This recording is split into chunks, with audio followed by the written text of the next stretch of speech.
I got all the iOS.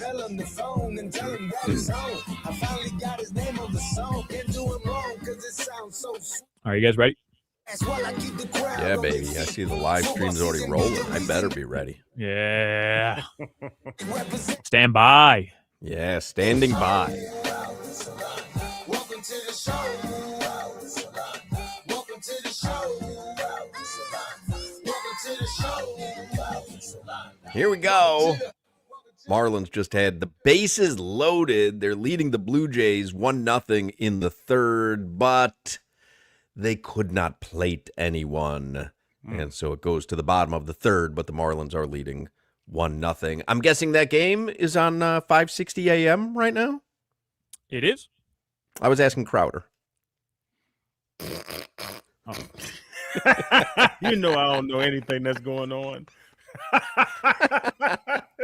I just live and let live. He told us before we signed on, he said, I was updating my computer. And so I said as a joke, oh, did you defrag everything? You remember when defragging your computer was a big thing? Were you even, was Solana, like, are you too young to remember defragging? Yeah, I don't. I thought you were calling him some sort of slur, to be 100% honest. I wasn't sure. Man, I don't know about these computers, man. I don't know what that means. So I said, just as a joke, did you defrag? And he said, I got a whole bunch more iOSs. iOS man. Yeah. So I'm not certain he knows what an iOS is either, but whatever. Somebody pointing out on the stream, Hoch with his Tua jersey. Where's y'all's guts, Solana and Crowder? Solana, well, Crowder wasn't in the studio yesterday, so he didn't get his. And Solana, I don't think, bought himself one. It was just for me and Jimmy and Crowder, right? Yeah, but Hoch, I own a Tua jersey already. That's right. You didn't want to wear it today? No, I'm good. That one's packed up in the box already. You didn't feel compelled to wear it? You know, it's like when I ask someone who has a Super Bowl ring, like, where's your Super Bowl ring right now? Who do we have on the other? Ellerby. Donnell Ellerby. Yeah. And I was like, where's your Super Bowl ring? And I'm like, in what situation would you ever wear it? So I'll ask you, Solana, in what situation would you ever wear your Tua jersey? Anytime I feel compelled to wear my Dolphins jersey, right? Maybe week 1 of the season, I'll wear the Tua jersey. Okay. I'm not embarrassed of wearing the Tua jersey. On the contrary, I was right about Tua. You guys were wrong about Tua. So if anything, it's kind of tongue-in-cheek me wearing the Tua jersey. Yeah, 2023. Tua was a Pro Bowl quarterback. I mean, practically the MVP of the league. Did he win a playoff game? Who? Now, I don't know. You want to just ask questions about it? Did I'd have to go back and look. There's a lot that I don't remember. Did Zach Thomas and Jason Taylor win a playoff game? I don't know. But I know a great player when I see one. Okay. Tua's not a great player. I think I'm on your side on this, Solana. I don't know why I'm arguing the other way. Somebody says, day one of how many days in a row will Hoch have his Tua jersey? Should I make this my thing now, where I only wear a Tua jersey for this show for as long as this show remains on the air? And Hoch, feel free to not wash it unless it's cup washing day, when you wash your cup in the bathroom. Oh, yeah. I was thinking about that. Little cup. Glad you brought that up. I sent you guys a picture of my my cup and my toothpaste and my toothbrush. Nasty. Do you wash the towel at your bathroom sink every day? No. The hand towel? Not every day. Every 3 weeks, though.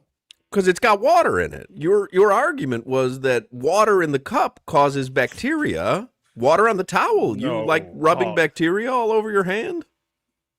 No, I don't. We actually, honestly, if you want to be honest, we have disposable tissue towels in our bathrooms. Oh, big What are you running, a locker room? No, I'm running a clean constitution is what I'm running. He's got a gym locker room set up. What do you have, a urinal back there? I want so bad to add a urinal to our bathroom. My wife won't let me. I always thought about that. I thought that would be a cool thing to have in the house, is a urinal. It's so convenient. Yeah. And now I pee on the seat. You're mad. Let me get a urinal. And now you have your seat to sit on. I have my urinal. We're good to go. Exactly. That's why I always sit when I pee. But we've talked about this. I have a bidet that is unused for 15 years. You're missing out, man. Well, Solana sits when he pees because he's got a bedina.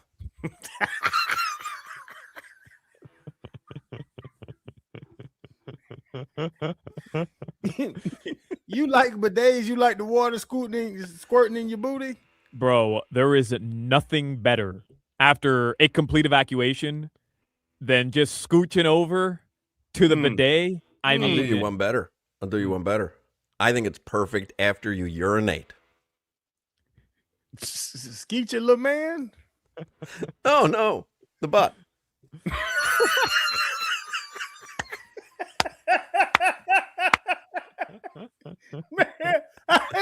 Man, it ain't but 2:12. Y'all gonna start this with me today.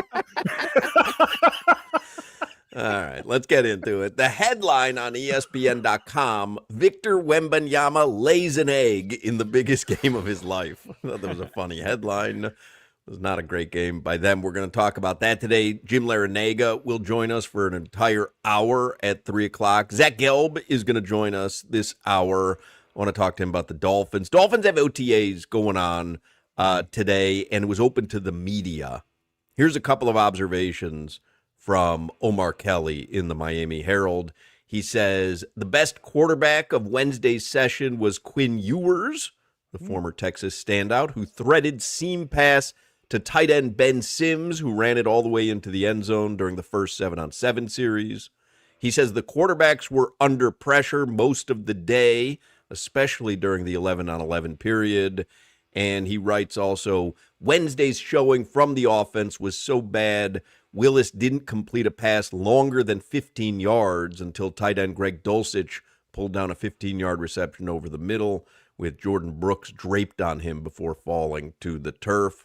So we'll talk more about Dolphins OTA observations from Omar, Chris Perkins, David Furones, the entire cast of writers, Joe Shad, who covers the Dolphins on a daily basis. But OTAs were open to the media today. Doesn't look, from what I read from Omar, does not look like the offense lit the world on fire. But you would kind of expect that because it's a new quarterback. And they're not rushing up the middle. I mean, this isn't Devon Achane time. And they have receivers that not only Malik Willis hasn't worked with, but receivers who arguably, according to a lot of writers, is the worst receiving core in the league. So I wouldn't expect the offense to look like it was humming. Hawk, it's almost like I don't want to whistle through the graveyard, but come on, man. Malik Willis is our starter. We have Tutu Atwell as our one. Like, don't you expect this? I don't want to be negative, but we should expect what's going on right now offensively. And our defense, Our secondary is not great, but they're better than our receivers. Ooh, I don't know. I'm not so certain. I take Storm Duck over Tutu. I mean, honestly, this is the 3 o'clock hour from yesterday. You're splitting hairs there by saying unequivocally the secondary is better than the receiving core. I'm not so certain. Our front seven defensively is more proven than any position on offense that we have. Yes. And that's like, I'm not saying Zach Sealer's amazing. I'm not saying Chop Robinson's amazing, but they've made more plays than anybody. Austin Jackson, Patrick Paul, Proctor, whoever you want to bring up. Aaron Brewer, he can play ball. But man, you can't run the ball. It's all passing. Now you're getting off. You're putting your ears back and just rushing the passer. The defense is going to win most of these sessions. Anyway, we'll talk about OTAs. Did you see, by the way, I don't know if you watch any of the NHL Western Conference Finals, but the Vegas Golden Knights are going to the Stanley Cup Final. Vegas Golden Knights swept Colorado. Swept them. Here's something from ESPN Insights. Just how improbable is this run for Vegas? The Golden Knights are the first Stanley Cup Final team with under 40 wins in an 80 or more game season since the 2002 Hurricanes. So no one in the last 23, 24 years has had less wins, made it to a Stanley Cup final. Their 95 points in the regular season would not have been enough to make the playoffs in the Eastern Conference. Crazy. That's how low their point total was. They were plus 2,500 to sweep the Avalanche. And they did it. I don't know how, but the Vegas Golden Knights are in the Stanley Cup final. Start pucking when you need to be pucking. I mean, that's always the argument with Stanley Cup playoffs, right? I mean, just get into the tournament and anything can happen. Didn't they game 3? Did they come back from 3-0 down and score like so. 3 goals it was in either 90 game 2 seconds? or game 3. Yep. Yeah. You just start, you catch it. Honestly, it's the Knicks argument we had yesterday. Do I think the Knicks is the best team in the NBA? Not really. Do I think the Knicks will win the NBA championship? Yes, because they're playing the way they're playing right now. Yeah. So it'll either be Montreal or Carolina facing the Vegas Golden Knights. Today, Crowder, is National Grape Popsicle Day. Oh, I love a grape popsicle. You love any kind of popsicle. I imagine grape is your favorite. I don't know why. Watermelon. Headlines are brought to you by Doral Kia. You always pay less with your Pricito at Doral Kia. Visit us at Doral Kia or DoralKia.com. Yeah, the Capitals. I got some Italian ices last night. Those are special too. I don't. That's like out of all the things to snack on late at night, popsicles and Italian ice. Like that's just not my thing, man. Don't you want anything cold? Your teeth get cold. What? Why don't you like cold? I don't get enjoyment. This is my argument against ice cream cake. I don't get enjoyment biting on ice cold things. I don't like. There's so much more pleasure biting into a crumble cookie. Like a crumble cookie is baked so perfectly because it's underbaked. To bite a popsicle. What are is you like biting so a popsicle? I'm not. I know you're not. You're telling me you're licking a popsicle all the way to the stick. I'm sucking it all the way down, like the owl on the Tootsie Roll commercial. On the Tootsie Pop, three before he bit that bad boy. I'm not just biting into a popsicle. I bite it sometimes when it gets soft and mushy. And you have to bite the Italian ice. Well, no, you scrape it off, yeah. and then you lick it. Yeah, why are you biting into ice cream, Hawk? Nobody wants to bite into ice cream. That's why you shouldn't have ice cream cake. But then you put it in your mouth and just let it melt. So you don't like soup? Goodness. Because you can't bite into soup? Soup. You can't bite soup. You can still I'm making an argument against biting. Why are you making an argument for biting? I hate when I'm on your side every single time. What are you talking about? Also, the owl with the Tootsie Pop. Yeah. Who's licking a lollipop? Like you don't do that. You kind of just throw it in your mouth and you suck on that thing. Your life is different than my life. Does anybody eat a Tootsie Pop anymore? I hate them. I mean, they're the worst. The Blow Pop is good. Blow Pop is good. The Tootsie Pop is terrible. Yeah. I ate 2 Blow Pops last night because you have the gum. You have the gum finish. And it's better. It's a better lollipop. Yeah. They're better flavors. They've got like the strawberry. They've got sour apple. Yeah. Original with the red. They have strawberry. They have grape. The original with the red. Original red Blow Pop. That is one of the elite flavors in the world. Mm-hmm. And you have original red Blow Pop, Hawaiian Punch. That's an elite flavor, yes. Hawaiian Punch. I judge any adult who has a lollipop in their mouth. I assume 2 things. 1, you're still a child, you never grew up. Or 2, you're on ecstasy. But you just said throw it in your mouth and suck it. I was just saying, like, when I did have lollipops, I wouldn't take the lollipop out of my mouth and... This was recall from how long ago? Pick a side, man. That's why I never get on his side because he's gonna ruin it for me. You don't know where he's going. He doesn't know where he's going. I have no idea. I've tried out 4 different bits in the last 10 minutes. 3 out of the 4 make me look like I like men, and Right. the 4th one, I still don't really know exactly what I was saying. One of them, you ended up with a Bedina. That one's true. Somebody puts on the chat. Hearing what Crowder eats, I'm surprised only one tooth. Man, my diet is so garbage. That's funny. Graham Am I doing- Pauley's up for the Marlins. 1st and 3rd, 2 outs for the Fish, top of the 4th. I can kind of give play-by-play since we have the rights, right? Yeah. You asking me? Mm-hmm. Yeah, man, do whatever you want to. I'm out. If anybody wants to know where Jimmy is, by the way, you're watching on the video stream, he is sick. He's going to be out for a couple of days, so we will forge on without Jimmy. You guys want to? Can we just tune in to the Marlins broadcast? Are you down? I believe we can. Well, I can put it up here if you'd like. I mean, it's really up to Len.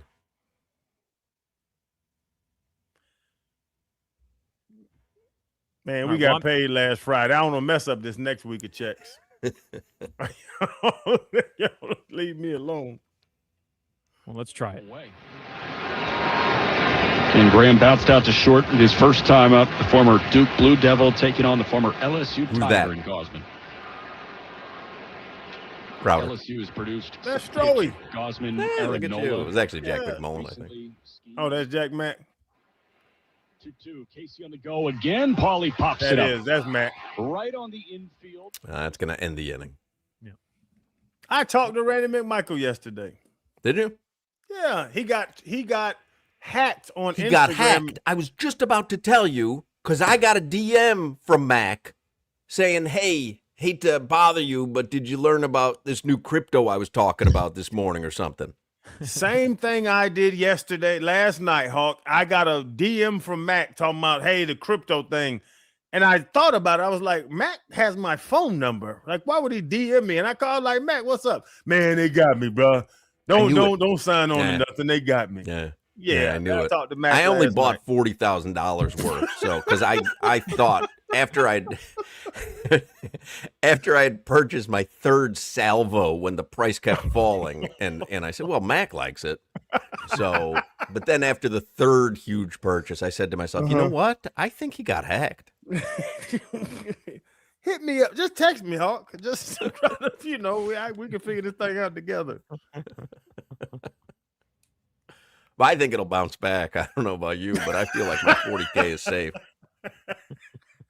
Salvo.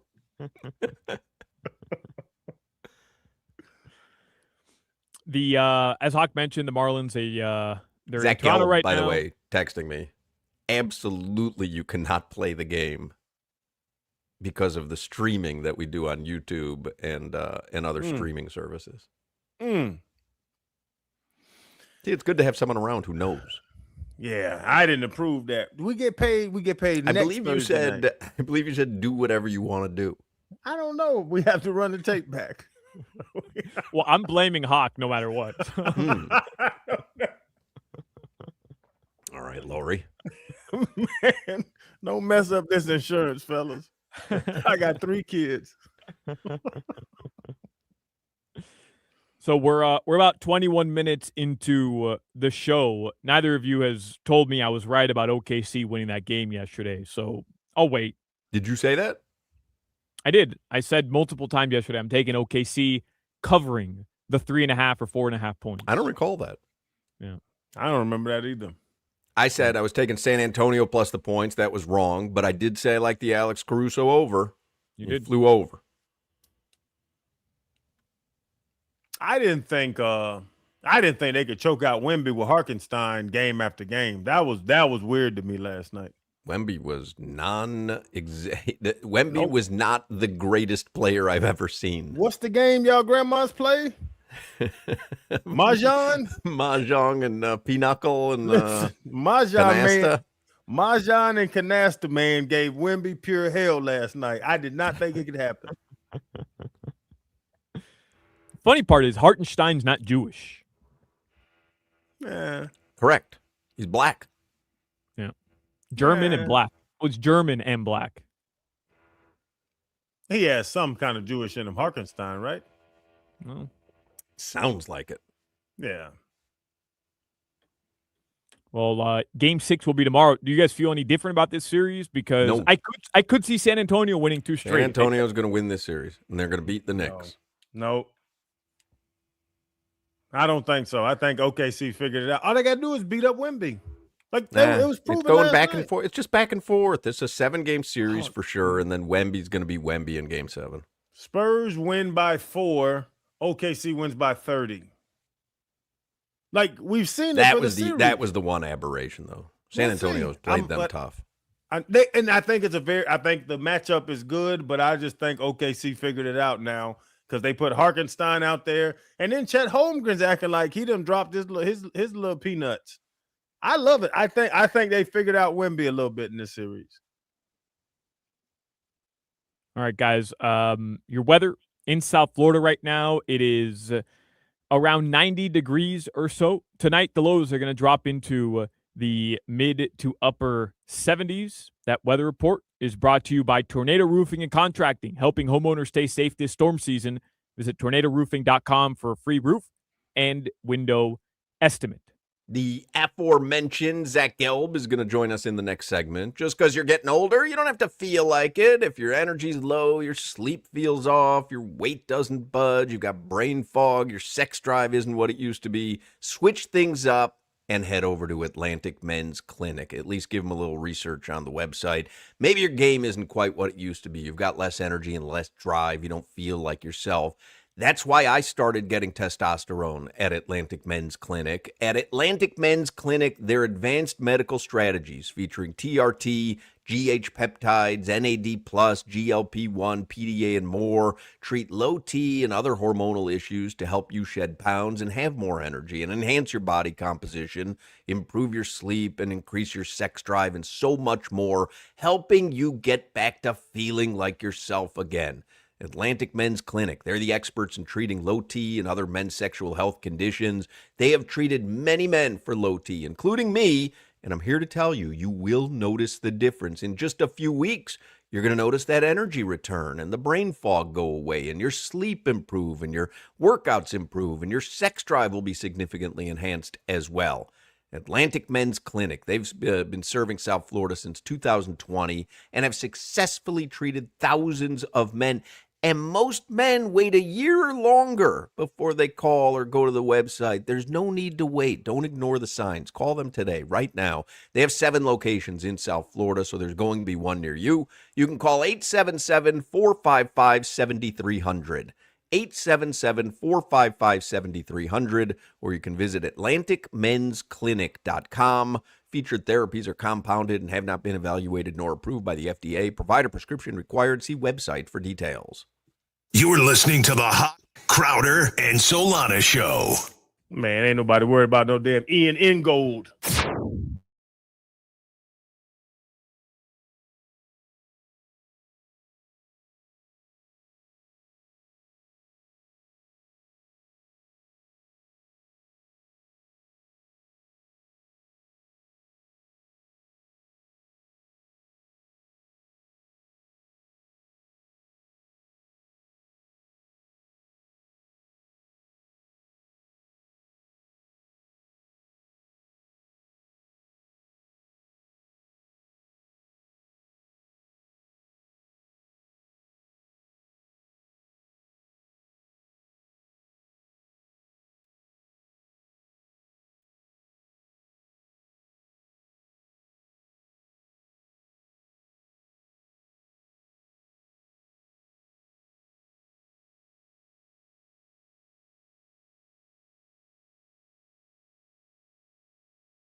Zach Gelb is going to join us here on the Toyota of Hollywood hotline. Before he does, I want to remind everybody, if you're a cigar lover, we have a chance for you to win sold-out VIP tickets to Drew Estate's Florida Barn Smoker this November. Throughout the day, you'll enjoy premium and VIP cigars, curated food and beverage experiences, food trucks, drinks, and more. It's a great prize. If you know anything about this Drew Estate's Florida Barn Smoker, people wait all year for this, and we've got the tickets to give away, just 2. If you want to enter, text the word Barn Smoker to 20357. 20357. Text Barn Smoker to 20357. You must be 21 or over to enter and attend. Valid ID will be required at the event registration. Have you ever texted the word Barn Smoker in your life, Crowder, to anyone in any situation? He can't spell that. Let's be real. Don't ask me that, Gelby. I've lived a different life. He'd be like, that's what we called my dad when he was a kid, a barn smoker. Barn Smoker. That's how young Channing was made. Zach Gelb. I used to catch Big Randy over by the pool pump on the side of the house, barn smoking. Huffing He and hosts puffing. the Zach Gelb Show on 365 Sports. He's the studio host for NFL and college basketball on Compass Media Networks. He's also a show host here on WQAM and on WEEI in Boston. And you can follow him on social media at Zach Gelb, ZachGelb. In fact, Zach is going to be filling in for me this coming Friday, Monday, and Tuesday. Great. He will take my place as I head west. So Solana seems thrilled, by the way, on that. Gelby, Dolphins OTAs were open to the media today. First time since last Tuesday. And I was reading some of the observations. One of the things that a lot of NFL writers are saying this offseason is that the Dolphins receiving core is one of the worst in the league, if not the worst in the league. It's who's their number one? Have we decided whether it's Tutu Atwell or Malik Washington? I think it's Malik, honestly. So Malik Washington is probably their number one receiver. Tutu Doesn't Atwell, probably their number 2 receiver. I mean, it doesn't get any better. Caleb So, Douglas, the young boy. The question, though, Gelby, is do the Dolphins need to add a receiver to get a true idea of who Malik Willis is as the starter, what he can do as the starting quarterback? Or can you say to yourself, yeah, we're going to go into this season. We know that Malik is first season starter with us, and we understand the receiving core is not an all-pro receiving core, and we'll take all that into account. Is it fair to him? Do they need to do something different? They need, because I don't think Malik Willis is a great quarterback. Therefore, if they want to be competitive this year, which I don't think they want to be, then to help get a fair evaluation and honest evaluation on Malik Willis, my answer would be yes. But remember, this regime already knows enough about Malik Willis to give him the deal that they did, which they could still get out of easily with the guaranteed money and all that stuff. It doesn't kill your franchise if he doesn't work. But Hafley and John Eric Sullivan, they know this guy from their time in Green Bay, so I don't think they're going to do anything crazy. But I remember watching Drake May his first year, and I wasn't all in on Drake May at first. And he had a garbage offensive line and no wide receivers. And they didn't win a lot of games, but you saw the talent. You got to see the talent with Malik Willis, even if the weapons that he has around him are non-existent. And Gilby, you can't sell that to a fan base. No. We're evaluating a 5-win season, whatever. But is that what it's about? Because to Hawk's point, It's a total rebuild. You give Malik Willis Justin Jefferson. You give Malik Willis Jamar Chase. He's going to look way better than Tutu Atwell and Malik Washington. Oh, 100%. Now you're not getting a Justin Jefferson anywhere, but they could have used in the draft. And I know they ended up going with Caden Proctor and then the corner from San Diego State. What they could have done is taken like a Kenyon Sadiq with that first round pick or one of the wide receivers with that first round pick, get the replacement to Jalen Waddle there early. And then on the back end, they would have been avoiding corner, take whichever offensive lineman was still available at the back end of the draft. But that's not what the Dolphins did. And I can't really crush them for their draft strategy. You know what I think this conversation actually could shift? because I don't think anyone actually believes Malik Willis is the future at the quarterback position. A lot of Dolphins fans are probably saying, okay, they'll have the first or second pick in this year's draft. Maybe they get Arch Manning or Dante Moore. If Brendan Sorsby doesn't get this injunction on June 1st and he enters his name into the supplemental draft, the way that process works is you give a draft pick up for 2027. I don't think any team's going to give a first-round draft pick up for 2027 if you're bad enough for Brendan Sorsby. Like maybe the Steelers would be different. But I do wonder if the Dolphins would be willing to part ways with a 2027 second-round pick to get Sorsby in here. And if they're bad and they're picking early in the draft next year, they have a quarterback Sorsby, and then maybe they could go get a Jeremiah Smith. Who would you rather be right now in the NFL? And I'm not saying who's going to have a better season this year. I'm saying state of the organization, where each organization is at. Who would you rather be? The Miami Dolphins, the New York Jets, or the Cleveland Browns? The Jets. The Jets have 3 more first-round picks next year. And this year they had 3 first-round picks. And they got rid of Quinnen Williams, and they got rid of Sauce Gardner, and they got a ton of capital back. And they were able to draft Kenyon Sadiq.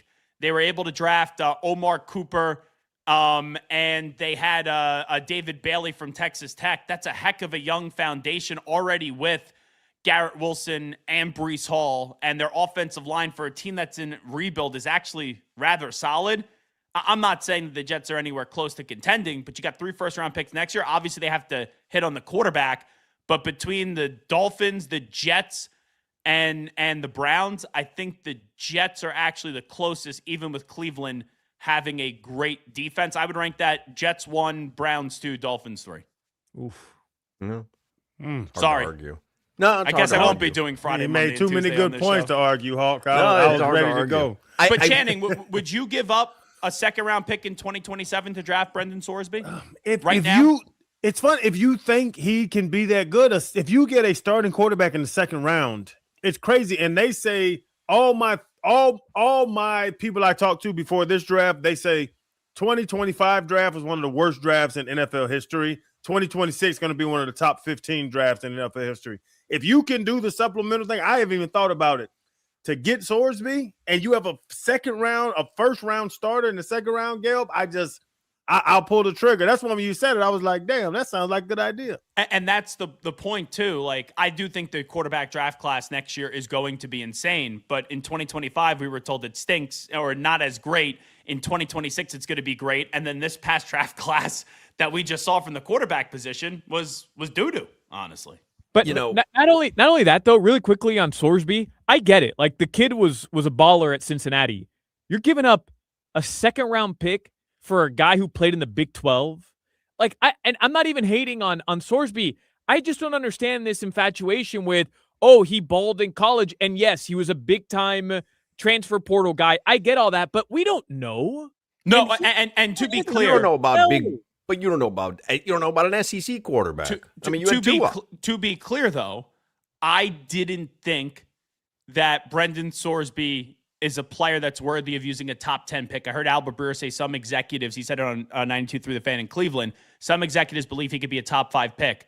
I never thought that, but when you look at him, he has good numbers. He's also mobile, but he isn't like running the football that much. He has a lot of traits that would suggest he could be somewhere in the first round. And if you use a second round flyer on him for a gamble, even if he comes in there and he has to serve some suspension from the gambling, they do a crossover and he's not that good and the Dolphins are picking there early in the first round, it's like, how many times has this team just wasted a pick on a quarterback, a second round pick?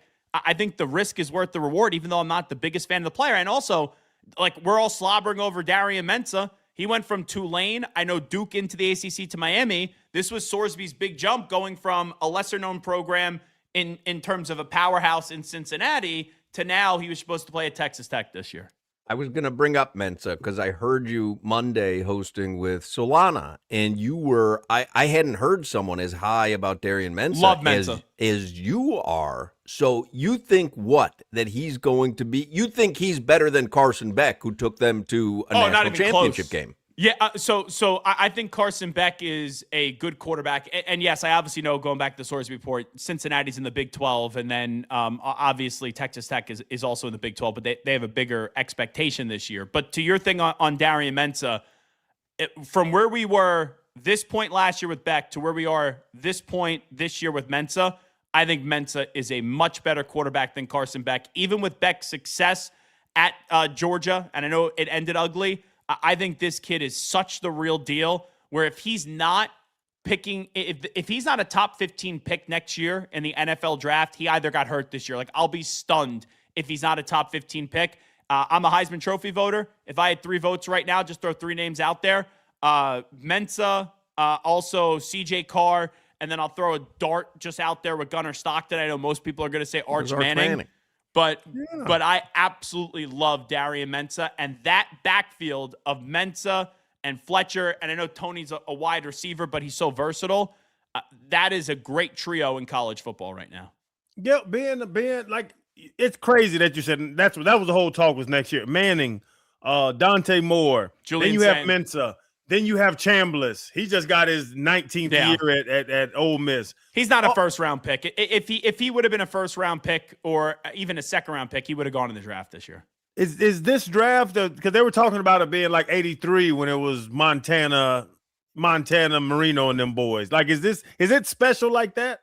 So in recent memory, you've had a few times where I think you had 6 quarterbacks go in the first round. It was the Baker Mayfield, Sam Darnold, Josh Allen, Lamar Jackson, Josh Rosen draft class, like 5 or 6. And then recently you had 6 go in the first 12 picks, where it was Caleb, it was Jaden Daniels, Drake May, Bo Nix, Michael Penix, J.J. McCarthy. I think you'll get 6 quarterbacks in the first round next year. Like Drew Mestamaker, he's going from North Texas to the Big 12 at Oklahoma State. That's another name to watch. I think you could see 6 quarterbacks in the first round next year. But you never really know, right? Because like Drew Aller was somebody who everybody expected to take that big leap. Who's the guy from LSU? Nussmeier. Nussmeier. Yeah, Nussmeier. But I'm all in on Lenore Sellers next year.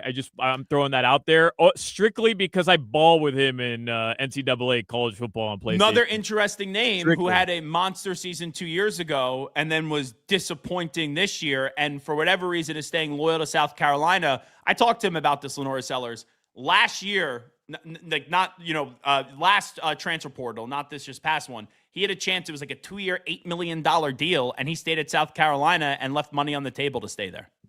Zach Gallup, very high on the Hurricanes, not high on the Dolphins. Calls him like he sees him. He doesn't. And the Heat are getting Giannis too. The Heat are getting Giannis. The Heat are getting Giannis. Yeah, I feel confident in saying that. The Celtics intrigue me because it seems like they know Jaylen Brown doesn't want to be there, but maybe you want to keep that core intact. But it seems like then Milwaukee may not want Brown, so they use something else in a deal. I don't know. I feel like Pat, I do think it's time for Pat Riley to retire, but I think Pat gets one last parting gift, and that's going to be Giannis Antetokounmpo coming to the Heat. And you think he'd thrive here with Bam? I don't know about the fit. Like, that's the one thing that I just pause, is how does Giannis and Bam play together? I got to see, like, what's the backcourt? Because you're going to lose Tyler Hero in that. Like, who's, is Norman Powell coming back? I need to know who the guard is. But, yeah, you've had bigs next to each other work. And obviously, hey, let's look at the front court of the Knicks right now. Solana said that the Cavs were going to sweep or winning 5 games up against the Knicks. Mitch Robinson and Karl Anthony Towns said, no way to that. Oh, I had to bring up the Knicks, Gilby. We were talking about it earlier in the show. I don't give a damn, rest, whatever it is. I don't think the Knicks can beat OKC or San Antonio. That's not what you said. That's exactly what I said. I was listening to you in the first segment. You said the Knicks were winning the championship. No, I didn't. I said they have. No, Hawk said that. I said whoever comes out the West is going to win the championship because the Knicks they played 4 games in 26 days. Blah blah blah. Yeah, the West is more dominant. Period. I have the Knicks beating OKC, losing to San Antonio. So before the postseason started, you guys said who are the 3 best teams, and I said it was the OKC 1, the Spurs 2, and then the Knicks were 3. when I said that, I thought there was no chance the Knicks were going to beat either OKC or the Spurs. I think they could beat either one of them. I'm not saying they will, but I think they can beat either one of them. Look how good the Pacers did last year up against the Thunder. They ultimately did lose. Jalen Brunson and Karl Anthony Towns have been unbelievable. The big key for the Knicks is going to be OG Anunoby and Mikal Bridges. They keep on getting this version of the two-way players of OG and Mikal that they've got so far in the postseason. They could beat a OKC team that isn't fully healthy right now and a Spurs team that is still ahead of the curve right now with some of their playoff inexperience. We were having a conversation yesterday. Is it surprising to you that Jalen Brunson is the one on a championship caliber team? Because, we talk about, this guy can't be, like, he's got to be a 2. We've had this conversation about Bam for the longest here. But Jalen Brunson, has he risen to the echelon of elite NBA superstar? I think he's top 10 player in the league. I don't think he's top 5, but anywhere Jalen Brunson has gone, he's exceeded expectations. Like, goes into Villanova, wins 2 national championships, was a player of the year, then gets drafted in the second round, goes to the Mavericks, gets them to the conference finals. They didn't want to bring him back, goes to New York, him and Leon Rose.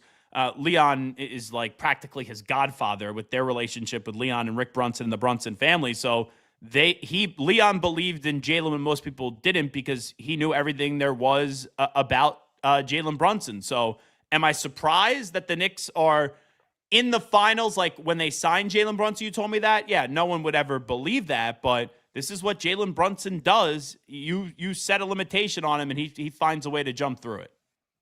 Funny how you remember that the Mavs didn't want to sign Jalen Brunson when everybody knows that the Knicks were doing a little foul play behind the scenes to finagle Jalen Brunson to go sign with New York. I'm not saying that the Mavericks were trying to shed out the amount of money that New York was, and credit the Knicks. I'm crediting the Knicks there for seeing that vision with Jalen Brunson. But the here's Knicks, what you don't understand. There was some foul play behind the scenes, Gelby. That's ain't pretty cheating, well you ain't trying. No, it's not foul play. It's just practically having your best friend or your nephew, in that relationship. Like, Leon is basically Jalen's uncle. Sam and Jalen are as close could be. You know how many times, going back to when Sam, when Jalen was at Villanova, do you know how many times I would see at Maynard's, Sam Rose and Jalen Brunson? We would all be out at Maynard's down in Margate, or go to the Margate Dairy Bar and see some ice cream or tomatoes down there.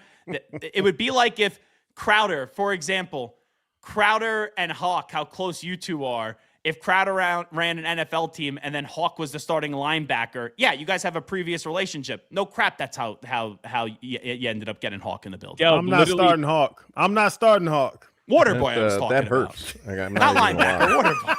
I think Hawk is in better shape than Jalen Brunson. No, I don't like the work There isn't ethic. a single person that cares about your stories about stuffing your face when you were big. But I know the and- context. You don't, and that's why Were you the say Knicks erroneous things, and you just yell them in that little production room closet. Were the Knicks fined?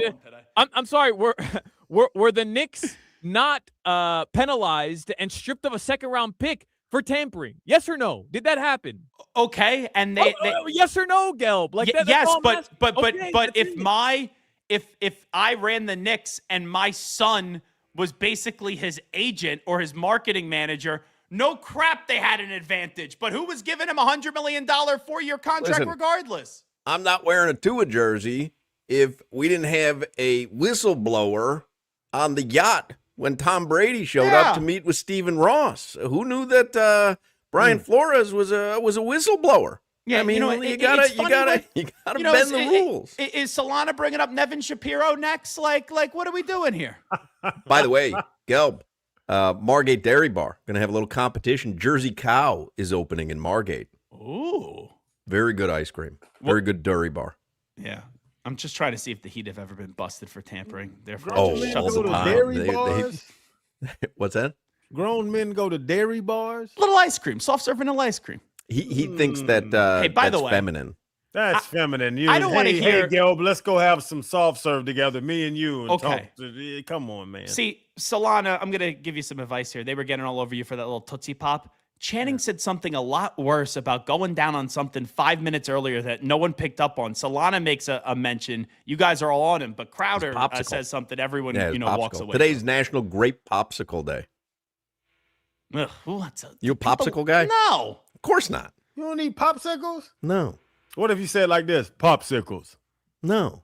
No. The last time I had a popsicle, I was playing pin the tail on the donkey. Actually, this past weekend, I was on the beach and I was on a 2-second delay there. This past weekend, I was on the beach and there was a popsicle stand actually going by. And I'm like, get real ice cream. Like, I don't need a popsicle. Popsicle. Like the worst type of frozen treat. You just like those things in your mouth, Crowder. So you like just sucking on that stick, basically. I like the Twin Pops and the Johnny Pops. They're called Johnny Pops. Hey, real quick, watermelon.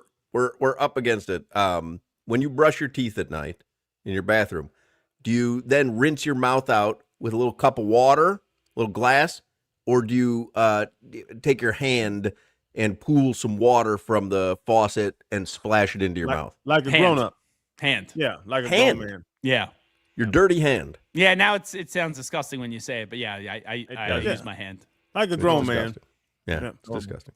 All right, an we got to go. Zach Gelb. Follow him on social media, ZACHGELB, and Gelby will be filling in for me this Friday. You'll get to hear him again. Thanks, Gelby. Later, guys. Be well. All right, there you go. Zach Gelb with his hot takes from New York, the capital of the basketball world. It's driving Solana crazy.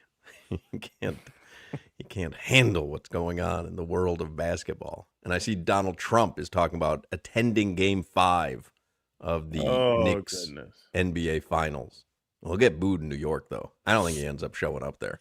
I don't think that is a blue state. Anyway, don't go anywhere. We've got more to come here on Hochman, Crowder, and Solana.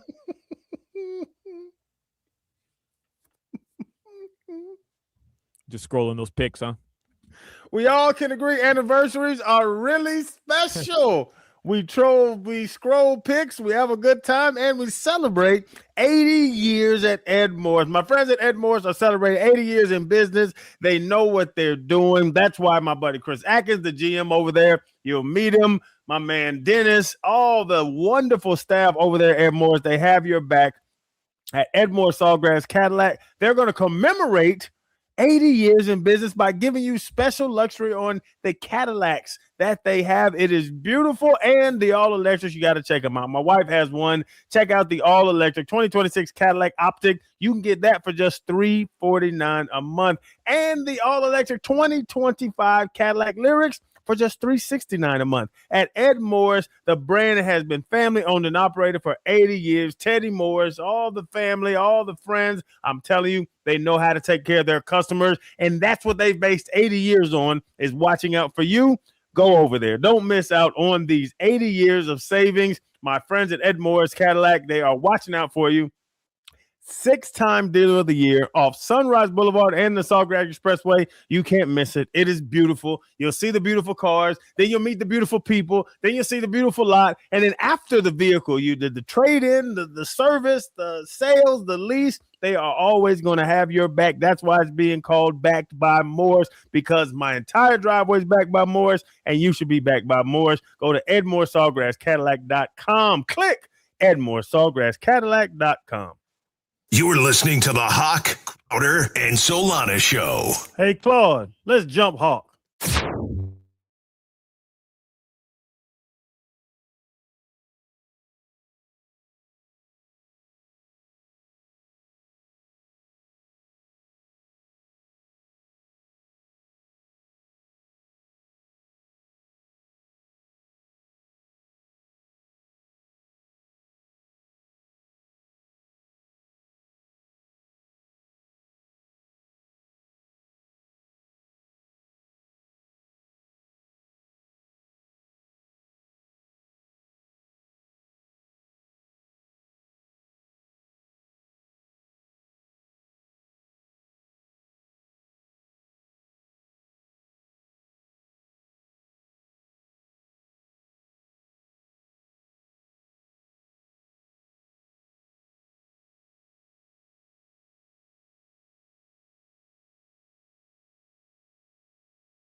Parce que l'eau, c'est la vie.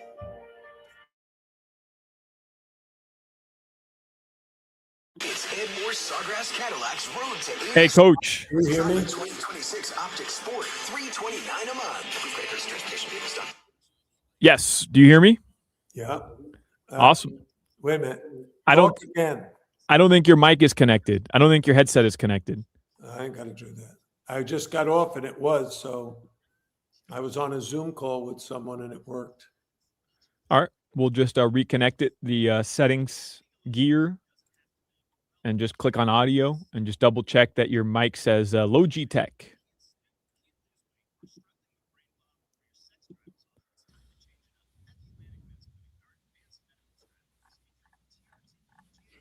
How about now? There we go. And you hear me? Yep. Awesome. So what was this thing yesterday that We were just arguing about I don't know if Hawk is going to get to it or not, just because it may bog us down. But we were just arguing about LeBron's best individual season, not in terms of winning a title or not, but just his best individual season when he was at his absolute best. And I was arguing with some analytics, PER and usage percentage, true shooting percentage, that it was in Miami. And basically the argument turned into Crowder saying that analytics are dumb and that there's no place for them in basketball and that the eye test is a better measure. And no. Oh, right, I wish I was a part of that conversation. right. So it just turned into Crowder basically poo-pooing the idea of any analytic. He doesn't believe in PER. He doesn't believe in true shooting percentage. He doesn't believe in win shares. Like, he doesn't believe in any of that. He just wants to look at the box score numbers. So that's the genesis. Well, the box score numbers, all numbers. Right. Yeah. But that was the gist of the entire conversation. Yeah. All right, Coach, I'm going to put you behind the scenes. We'll be back in less than a minute, okay? Just about 40 seconds. Okay. I'm good. All right. Then. Thank you, Coach.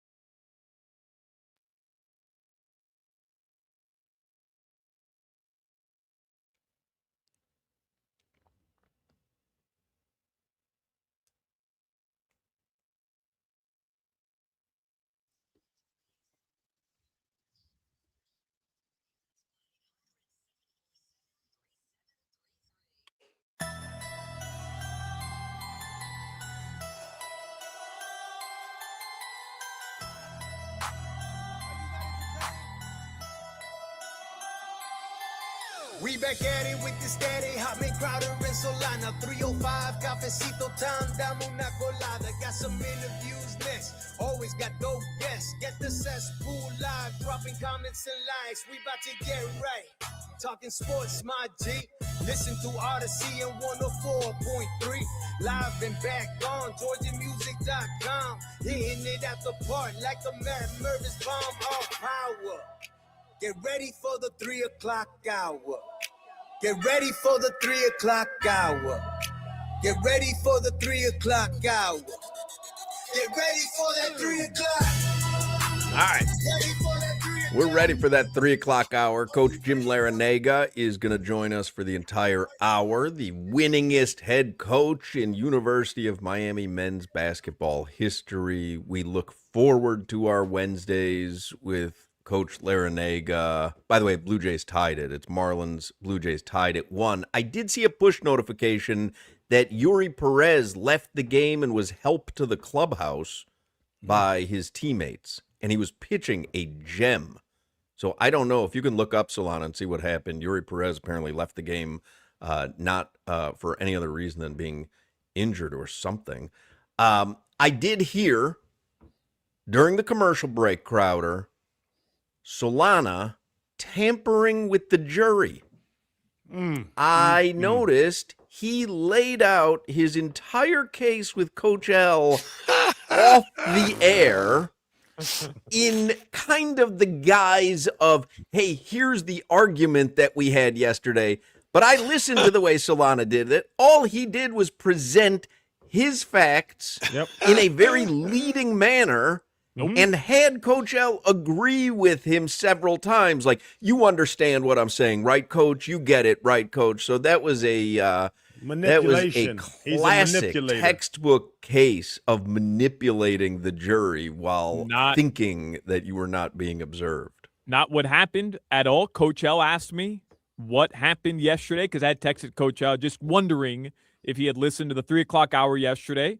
And he asked me, what happened? And all I told him was that it turned into an argument of Crowder. Right, fire off the 305 alarm. I know you're not used to doing it because Jimmy's usually here. I want to get this out of the way. I got my stopwatch, Hawk, or my alarm. All It's right. there. 305 on my computer. All I'm saying is, got a all I told stopwatch. Coach was that Crowder's arguing He against got a the importance stopwatch. You got to of- stopwatch. of analytics. It's 3:05.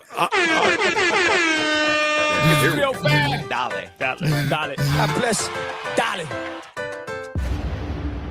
Dale. He was filibustering there too because he got Is that caught your red-handed. Apple phone? Yeah, he doesn't know what he that's has. my Apple phone. Coach. 305 Yeah, well, look is at it. It's sponsored. 3:05 and 43 seconds. He was late. We all knew he was late. His stopwatch was wrong. 305 is sponsored by Miami Lakes Chevrolet, where you walk in as a customer and drive out as family. I swore after the 3 o'clock hour yesterday, Coach, that we would never speak of it again. And so I don't want to relitigate it. And I'm not interested in what you think. So you're very much like my wife. What I say goes. It was a ridiculous. I just want to talk about the NBA playoffs. We're in the heat of the battle to get to the finals. The Western Conference Finals is a gem. And I just tweeted something out. I don't know if you guys follow me. No, I do. My tweet was simply, I think the referees are getting a raw deal because they can't do a good job with all these guys flopping. Everything is fake and this and that.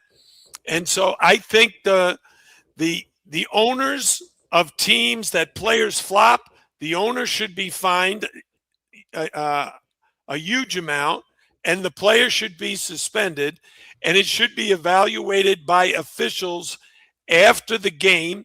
Go back and review it and say, hey, we made a mistake. That guy did flop. We didn't catch it at the time, but he's going to be suspended for the next game without pay, and we're going to fine the owners like $5 million or $10 million to make this game better. Because fans are upset. Everything I read on social media are talking about how bad the officials are. Is and this directed at SGA? What? Is this directed at SGA? No, it's at every player. I see all these guys flopping. All of them faking, falling down, stumbling, and getting pushed. You get pushed by a feather and you're rolling into the third row. It's ridiculous. And I think it's really making the refs look bad, and people are screaming and hollering at them.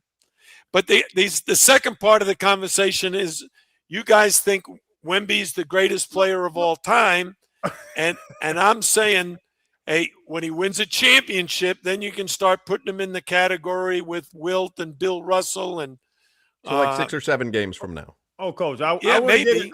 I want to get in the Wemby, Coach, but I got to get back into the flopping because we talked about this. Was it yesterday or the day before, where if you can get the call, you tell us all the time, Coach, get to the line. So if you can get flicked, fly into the third row and get to the line, why wouldn't you encourage your players to flop? Because the refs are going to call it. I did it all the time. I thought after my college career I might go into acting. So if you got to play the game how the game is played, and if the point is, if you reward someone for bad behavior, you're going to get more bad behavior. When Allen Iverson was crossing over his dribble, and he was taking it in his right hand and holding it for a second, and then crossing it over and holding it in his other hand. It was what in my generation was called discontinued dribble. It was palming. It was a turnover. But AI was such a great player, such a great talent, had such a great following. The referees tended to let him get away with it. Now you have in the NBA, a guy can take 4 steps and not be called for traveling. And now you can fall down. That one where Harrison Barnes supposedly pushed a guy, I forget who it was. The guy McCain. fell down. Jared And McCain, Harrison Barnes got hit with a foul, and I was like, "What a joke!" But is Coach, is there not some truth to that? There's an art to foul drawing, and Yes. I'm as frustrated with anybody as watching Shai Gilgeous-Alexander shoot a jumper, and no matter how close or far the closeout is, he's falling. And to me, he's trying to bait the official into calling a foul, even if there's no contact. And I think there's something wrong with that. But what Jared McCain did there was manipulate his body into drawing contact. And I think there's an art to that. And I think that isn't the same as flopping. Right. No, flopping is faking, and drawing fouls is a skill. I mean, I use myself as the example, but there's so many great players that, Kevin McHale had the best up and under move. When I taught that to my big guys, we call this the Kevin McHale. Really, why? And I'd show them the video. Fake the jump shot, duck underneath, and make a layup, a power move. But when you fake the jump shot, if the guy jumps, let him jump on top of you and go shoot 2 free throws. We get the points, and one of their better players gets a foul on him. So what SGA does a lot of times when he's shooting is he gets the defender to jump, to go off balance. I'm all in favor of that. Get to the foul line as much as you can. What I'm not in favor is guys falling down, of guys faking and flopping. And I think the NBA front office, Adam Silver and his staff, the officials, they got to get together during this offseason and figure out a way to correct it. Just like I think they got to figure out a way, not just about flopping, but losing. What do you call that, Solana? When everybody's what? Tanking? Tanking. Yeah. Who wants teams to tank? I don't want to go watch my favorite team tank. Well, the team got the Spurs got Wemby coach, who they get Dylan Harper, they got Vassell, they got Castle, they got a squad tanking, and now they're in the Western Conference Finals. That's the encouragement of tanking. Yeah, and that is a great team for many, many years to come, 10 years maybe. Yeah. If they can keep those guys healthy and on that same roster, that's what makes OKC so good. Those 2 teams are young, athletic, they got length. But I want to get back to our boy Wemby, who I agree with you guys. He's going to be one of the greatest of all times. But if the Spurs are going to win, what's the advantage of having a guy who's 7'4", who's spending all of his time 30 feet from the basket? If I'm 7'4" and I can demand a double team where 2 or 3 guys have to come, or I'm just scoring on my own man, hit a jump hook. I sent Hock, you and Solana a little video of my man Shaquille O'Neal. Did you see that highlight? Yep. What did he do? Did you like the video I sent you, by the way, of the fight between Daryl Dawkins and Maurice God, Lucas? Those were my days. I wouldn't miss an NBA game back then. The fights, it was like hockey. That was the best, man. You talk about flopping, and then you look at this highlight of Maurice Lucas and Daryl Dawkins. I mean, like a boxing match, squaring off against each other at center court. That was something. But I don't think refs used to call it so tight back in the day with the calls that they're getting for these flopping calls. Well, that NBA back then could have competed with WWE. they could have given them some really cool nicknames like Hulk Hogan and those kind of guys. Daryl Dawkins had a great nickname, Chocolate Thunder. Oh, Dr. Duncanstein. Dr. Duncanstein as well. All right, let's do headlines. Let's do headlines so that we don't get too far behind on the clock here. Headlines with Alejandro Solana, brought to you by Durrell Kia. You always pay less with your Pricito at Durrell Kia. Visit them at Durrell Kia or DurrellKia.com. Just some more numbers from this playoff run since we're talking about it. And, to Coach's credit, this stat really, I think, jumped off the page to everybody yesterday. Shai Gilgeous-Alexander, SGA, has made more free throws than field goals in this postseason. 120 free throws made during the playoffs thus far, 114 field goals made during the playoffs thus far.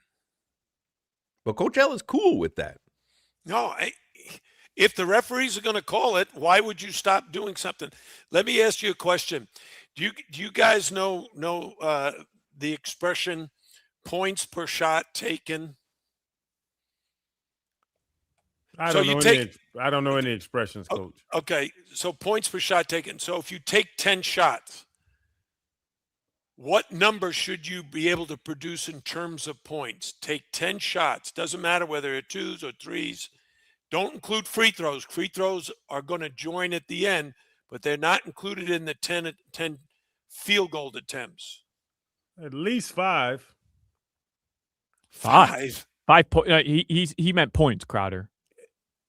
Not 5 points. If you take 10 shots and score 5 points, you get taken out of the game. Coach, that's 50%. That's a 50% shooting percent. 6? No, 5 or 6? if No, you you're doing shoot 10 baskets, shots not and points. make 10 points. Oh, okay. I got you. Oh, yeah. 10, 12. Got to be somewhere around there. Okay. So points for every shot you shoot. So a typical, and I'll use this as an example. If you shoot 10 twos and you make 5 of them, you got 10 points on 10 shots. If you shoot 10 threes and make 5 of those, you got 15 points. So if you score 10 points on 10 shots, that's 1 point per shot taken. If you score 15 points on 10 shots, that's 1.5 points per shot taken. That's obviously far, far better. Mm-hmm. So far in their careers, I'm going to name like 5 guys. You tell me how many points they average per shot taken. All right. We're going to start with the 2 most recent great players, SGA and Wemby. But I'm going to add to that 3 great players in the past, Tim Duncan, Shaquille O'Neal, and Wilt Chamberlain, because I did a study on it today. What do you think? Who's the highest on points scored per shots taken? It's got to be Wilt, because he stood under the basket. There was no one near his height, and all he did was shoot layups and score 100 points on 50 shots. Oh, I got to add Steph Curry, by the way, to our list. Steph Curry. So you got Steph. Wilt. I would Who say do you Steph. got, Crowder? I got an outside shooter because of the fact that you said you're shooting 10, but you have a chance to get a 3, and that could put you to 1.5. No, because outside shooters are missing more shot attempts. I feel LeBron like this James. is leading into Coach L's point of Wemby playing underneath and playing like a big guy. I feel like this is leading towards the argument of stop standing outside shooting threes or long jumpers and get your ass under the basket and shoot easy shots. LeBron or Kareem. I mean, it's got to be one of those. I did Kareem as well. So this was for my own personal knowledge and benefit. And Hawk, you're right. I thought I was going to find that out. But you know what I found?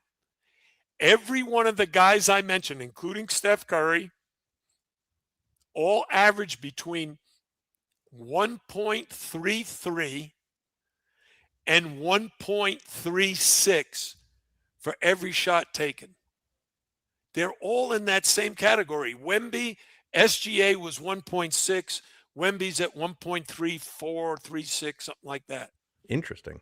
So, these guys, to be successful, it's not the volume of shots. So if a guy scores 20 points, I did Bam, by the way, for you, Solana. I had to add Bam in there. What do you think his is? 2 points per shot. 0.3. He's in the 1.3 to 1.6 category. Oh, Yeah. there you He's go. with all those great players. But Hey, what the about volume Buzelis? of shots, he doesn't take as many. Like Will Chamberlain took a lot of shots. That's about why Matas he averaged Buzelis? more points than those guys, Hawk, because he took more shots. But his points per shot taken were all in the same category. Steph Curry, he takes a lot of threes. He makes a lot of threes. The guy that SGA, he doesn't make a ton of twos or threes. He makes a ton of free throws. He draws fouls and he gets those extra points. So, but the game is very, very simple. To me, if you got a guy 7'4", he can command a double screen, a double team if he goes to the low block and you can't guard him. And that opens up his teammates. I think the Spurs to win have to put him on the block more. He's only there once in a while. Coach, it sounds good, and I was with you. 7'4" guy, he doesn't even have to jump to dunk. But Harkenstein and Chet Holmgren, they're not just letting him get down on the block. They're being physical with him. Like, they figured out, like, go up here and physically beat up the big man, and he doesn't want to come down there, Coach. I really don't believe he wants to go down there and fight with Harkenstein for 4 quarters. He doesn't have that in his game, Coach. I think that's the bottom line here, because I had said the same thing to Hawk and Crowder. I think it was during the Minnesota series where they lost. I think it was game 2. And down the final 3 minutes, the Spurs, they're down 8 points. It's not insurmountable. And there were 0 paint touches from Wemby. Of course, because Rudy Gobert is just blocking the lane, and they're not letting him get to the dunker spot. So he has to catch and move to get all his attempts. And big men in those situations get to the block, and they have a post move. They have polished post moves they can get to. Wemby, that part of his game hasn't evolved just yet. Well, Bob Rotella and I used to talk all the time about teaching the game. And the thing, now Bob worked with a lot of great players, including LeBron. And one of the things he told LeBron that he told me 40 years ago, look at, when you're a great player, you have to have a go-to move, an unstoppable move that you're going to go to at the end of these close games, because you're the guy that's going to be expected to deliver the game-winning shot like Michael Jordan did, like Jerry West did. Those great players throughout history, they had their go-to move and you couldn't stop it. Michael Jordan, his was a turnaround jump shot. He went into the post. Kobe the same way. So what Hawk is saying is right, that Wemby doesn't have that right now. He's not as physical as some of the bigs, like you mentioned, Rudy Gobert, and now Schottenstein. What's his name? Hartenstein. Yeah, he used to be with the Clippers. I liked him when he was with the Clippers. And those guys are beating him up and pushing him around. Not until he's able to go to the low post and score with his go-to unstoppable move, unstoppable shot, his bread and butter. Now, it's not saying they're not going to win it, because they got a heck of a team. They got other guys who can step up and make shots too. All right, finish up the headlines, Solana, so we don't go too long here. Blue Jays just jumped out to a 2-1 lead over the Marlins. Solo home run for the Blue Jays off Nardi. Yeah, and Yuri went 4 innings, 3 hits, 0 runs, 0 earned runs, 0 walks, 9 strikeouts on 73 pitches. But it looks like, Hawk, there's no official word yet. We'll find out after the game from Clayton McCullough.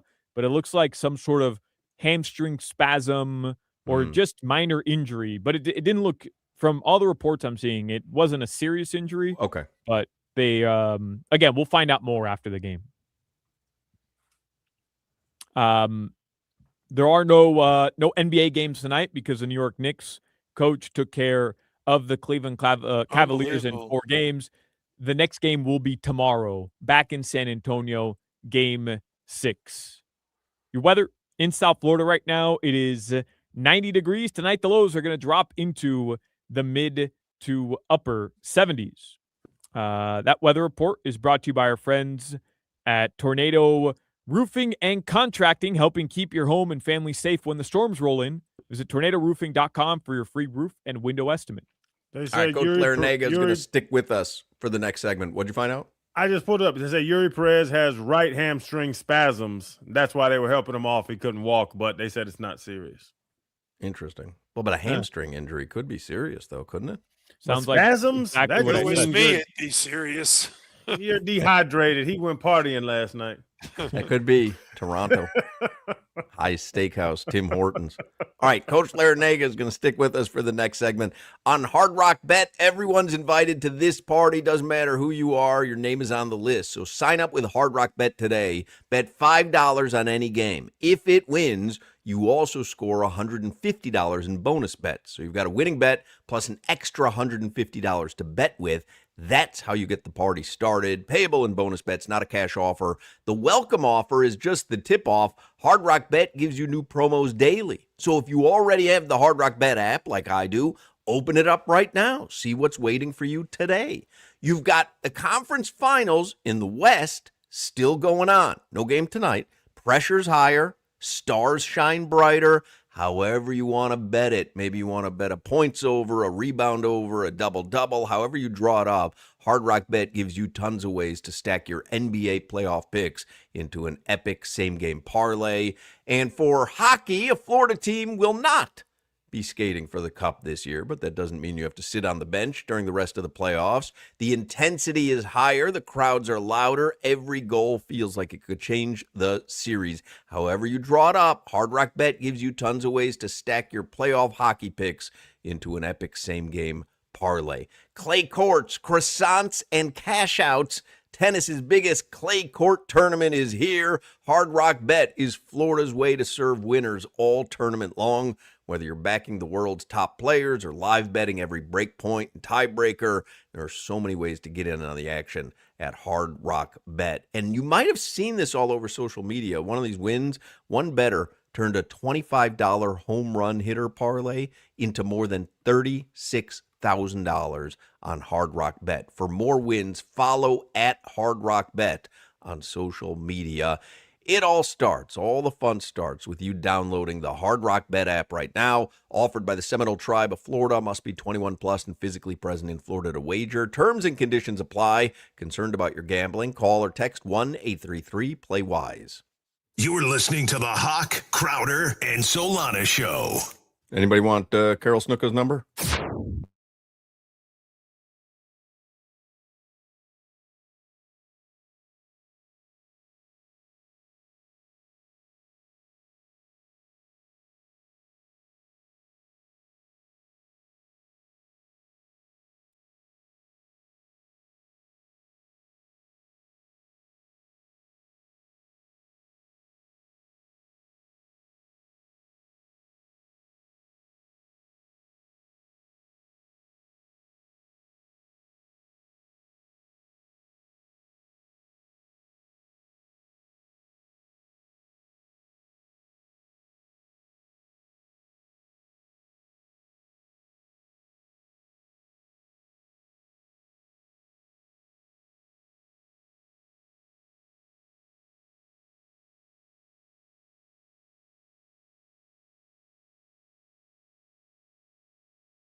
How sweet it is to be loved by you. How sweet it is to be loved by you. How come you're playing a little James Taylor, Solana? We rarely hear that when Jimmy's in control of the music. Switching it up, but I figured Coach L would appreciate this song. Yeah, Are it's you a about James my Taylor grandchildren. fan? My grandchildren, my son was a big fan of James Taylor. His son is named James and his daughter's named Taylor. Did you know that, Solana, or did you just that just came off the dome? Well, Coach L doesn't know this, but I stalk him, so I know everything there is to know about Coach L and the Larry. Really, what did I do last week? I had a speaking engagement. Solana, what did I do? Yeah, you were at Belen and you had a speaking engagement. Yeah, Commencement ceremony. How'd it go? Oh, it was awesome. Hey, it's a great school, a great environment. Father Willie, he's a great leader, and he sets a very, very high standard. And that class of 2026, you got guys going to Harvard and throughout the Ivy League, going to the University of Chicago, going to Vanderbilt, going to Stanford. That's an academic institution in the highest regard. Well, let me ask you something before we get into actual. Well, I don't know if I have any more basketball talk. I have other stuff, but to be a commencement speaker, you have to be a man of a certain level of fame, and certainly you have that. You've got coaching accolades. I mean, you've done it all. The New York Knicks NBA Finals ticket is the hardest ticket on the planet. They're talking about get-in prices that are higher than the Super Bowl. I mean, New York got plenty of money, plenty of celebrity, plenty of fame, plenty of people. Could Jim Larinaga sit lower bowl game 1 of Knicks NBA Finals if he wanted to? Well, first of all, the question really is the Knicks getting to the finals good for the NBA? Because 2 weeks ago, 2 weeks ago, Solana was saying no. Now you're seeing how good it is because everybody's talking about the Knicks. Who? Mike Brown. 3 weeks ago, they were going to fire Mike Brown. Now he's got to be the, coach of the year. Do you think you could call in enough favors and do you know who I am's to get? I'm not even saying courtside because there's you know who chance. I might call. You want to hear is funny. You guys know I go to the table of knowledge. So last night they were talking about the great head football coach at Miami, Jimmy Johnson. Yeah, and the guys who run Leon Rose and Wide World West are running the Knicks now. And when Jimmy Johnson was with the Dallas Cowboys, he needed someone to drive his Corvette back to Miami. And you know who drove it? you're gonna say World Wide West? World Wide West and Leon Rose. So they've invited Jimmy to go to the first game in New York, which is game 3. They want him, and he'll be sitting courtside. And I might call him, or I might call my good buddy Al Palagonia, and he's got a box. He's got a suite, but he also sits courtside with Spike Lee. He's Spike Lee and he are best of friends. So they're huge Knick fans. So I'd call my guy Al and see if he could hook me up. I don't know if he can because that ticket is It's ridiculous. Pricey ticket. Yeah, it's literally going to be the who's who of really the celebrity world. I mean, Celebrity Row is going to be packed. If you had, they have to be in your contacts, in your phone. Yeah. You can make 3 calls to try to get lower bowl tickets. So you're going to call Jimmy Johnson, Yeah. Al Palagonia, Yeah. and who'd be the third? Bill Murray? No. I probably call Not call Bill Murray. I call my son because he's connected to everybody in the That's NBA. that's what I as was an thinking. assistant coach. Because Jay, So your Jay son, could coaches for the you know, Clippers. Jay worked for Mike Brown. Oh, When Jay was with the G League team called the Erie Bayhawks, the owners of that team were the Cleveland Cavaliers franchise, and Mike Brown was the head coach coaching LeBron James. Mm-hmm. No, LeBron probably had moved by then. I'm not sure. Yeah, I'm not sure. So I was gonna say, Coach, what's your financial cutoff? Because the most I paid, me and my wife went to Heat Nuggets, and I ended up spending $7,000 on 2 tickets, and I think that was my cutoff. Coach, do you have a financial cutoff where no matter like this number is gonna cut me off of going to this game? can I be honest with you? I mean, I'm not exaggerating this. I've never paid for a ticket in my I don't know in how long. well, Honestly, that's one of I the perks can't of being remember you.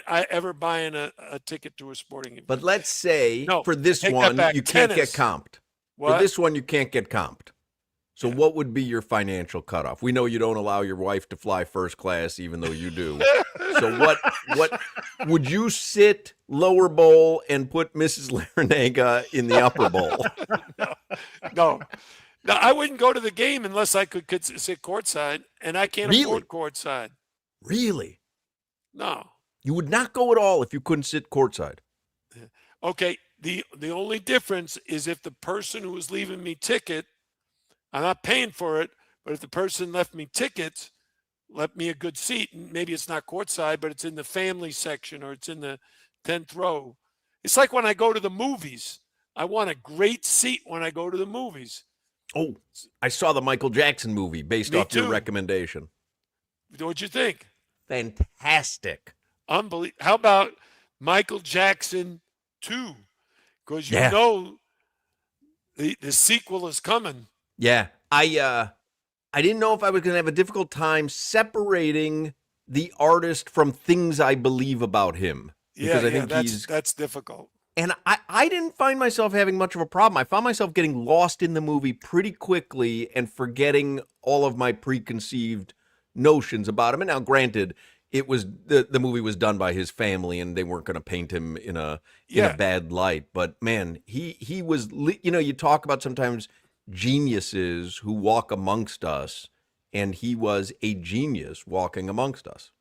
He sure was. And the sequel is going to be about the other stuff that's happened in his life. But the thing that struck me was his childhood. He just didn't have one. Right. And he tried to remain a child. He was trying to capture his childhood. How many of your friends have a giraffe in your backyard? Yeah, not many. Or a chimpanzee as your pet? I can count on one hand. Aronde Gadsden had a monkey for a while. A long story.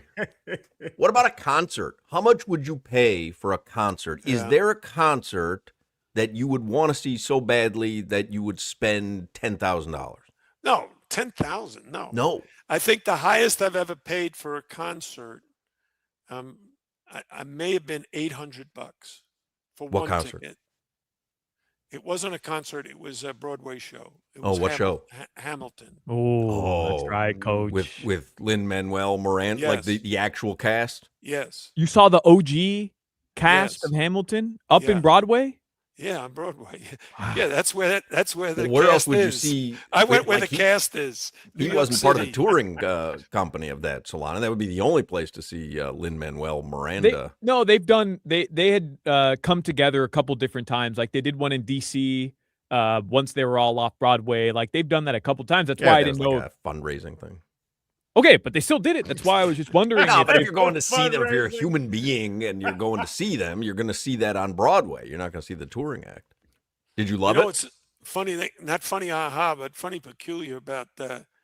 I decided to take the team. This was just 2 years ago. My last year coaching, we took the team. We played the University of Tennessee in Madison Square Garden. I took the team to see Hamilton the night before. They hated it. They wanted to leave at intermission. Really? What? Crazy. Crazy. But someone had to have liked it. So who liked it? Someone on that roster had to have liked it. No, the players didn't like it. They wanted to leave. No wonder Coach L retired. Oh my Yeah, God! exactly. I'd head for the hills too. I go, hey, well, who are you people? I'm with O'Meara. I don't want to see this crap.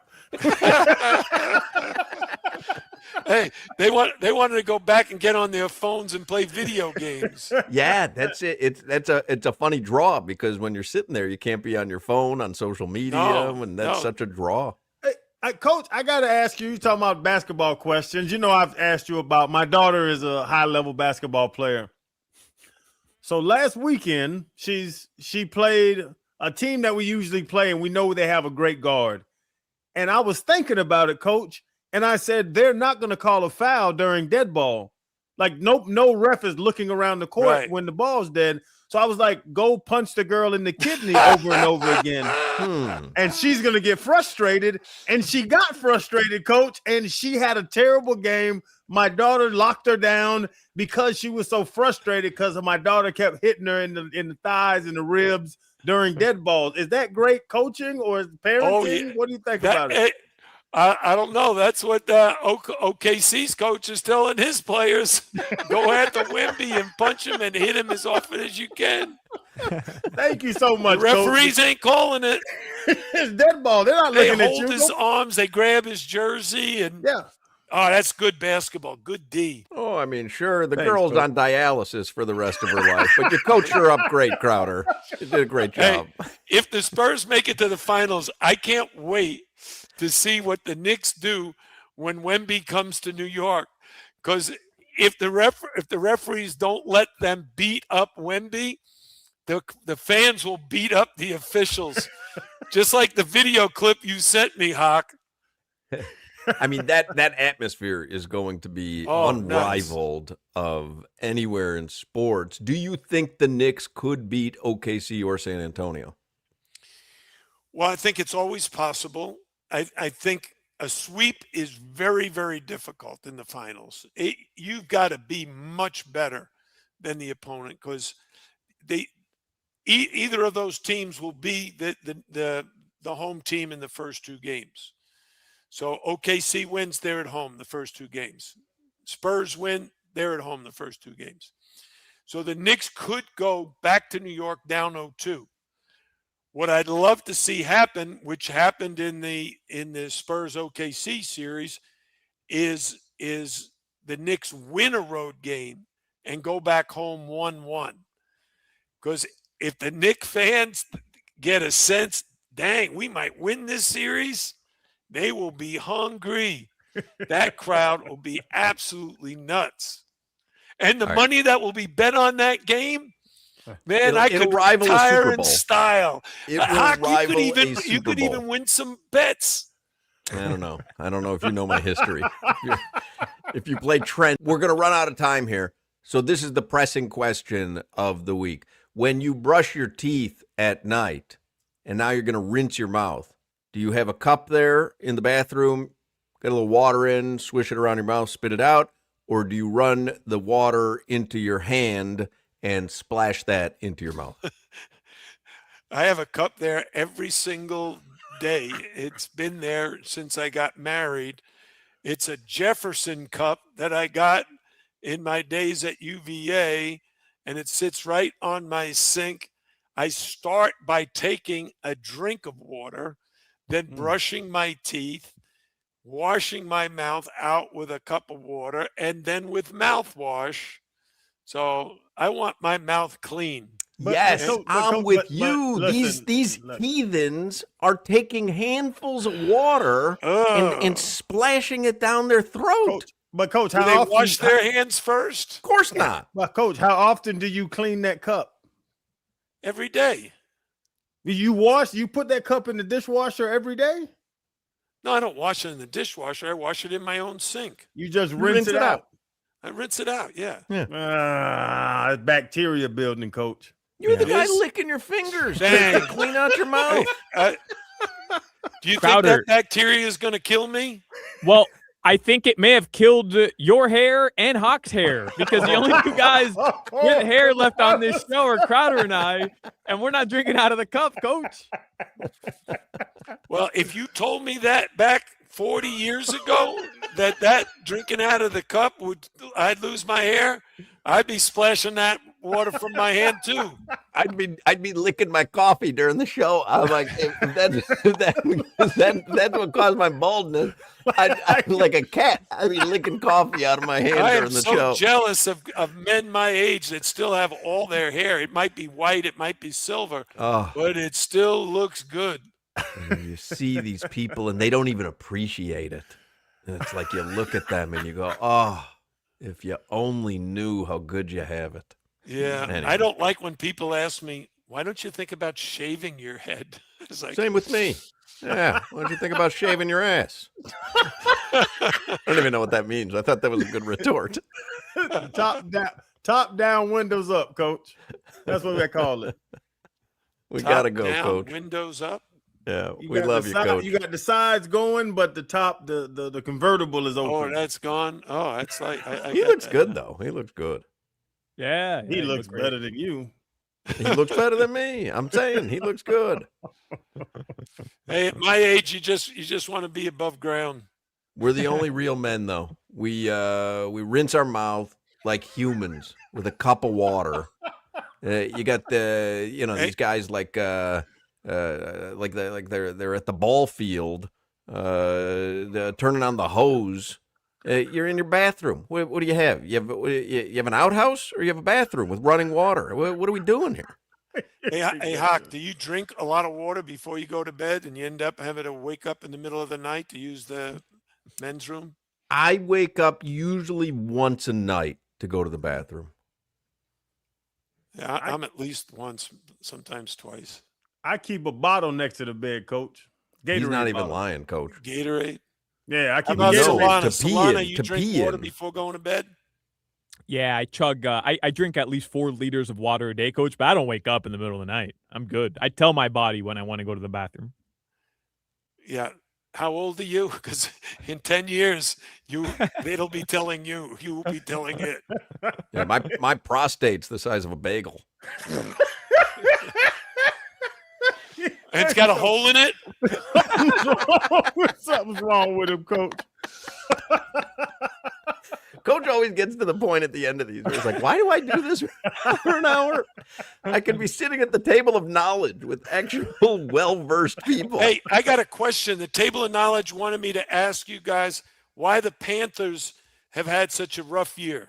What Injuries. changed after 2 championship seasons? Injuries. It was their Michael Jordan, Sasha Barkov was injured the entire season.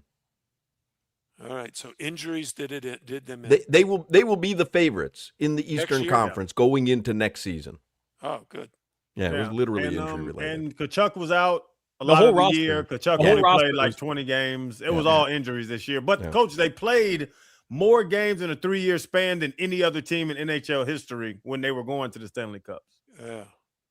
Hey, I had an inside look at the University of Miami Hurricanes and their team next season. I didn't see any of the players, but I talked to one of their coaches. He said they're going to be the biggest team physically, and they're going to beat people up next season. He said they got some studs up front. I'm here to watch it. And supposedly they have a very good quarterback with Darian Mensah. So looks like I was talking basketball. oh, I thought you were talking football. No, I thought the basketball team's going to beat up opponent. You know the football team's doing that. Mario, he's got all those guys saying, hey, the guy in front of you, tear his head off. Oh, I love it. I love that style of sports, Coach. All right, we got to go. We love you. Me too, guys. See you next week. Yes, There sir. you go. Jim Larinaga, 4 o'clock hour is coming up. We'll get headlines in the 4 o'clock hour. And Something's wrong also, with you, man. OTAs are going on with the Miami Dolphins, and there's actual media coverage of it. So we'll have some media reports of what went on with OTAs there. Yeah, he's got to be questioning. What the hell am I doing? Something is wrong with you. Nice to know that he drinks out of a glass, though. And you got a couple prisoners over here putting their hand in the toilet to get a cup of water. get some moonshine out the toilet. You can't do it. We have a cup. You have one of those wooden ladles in a bucket.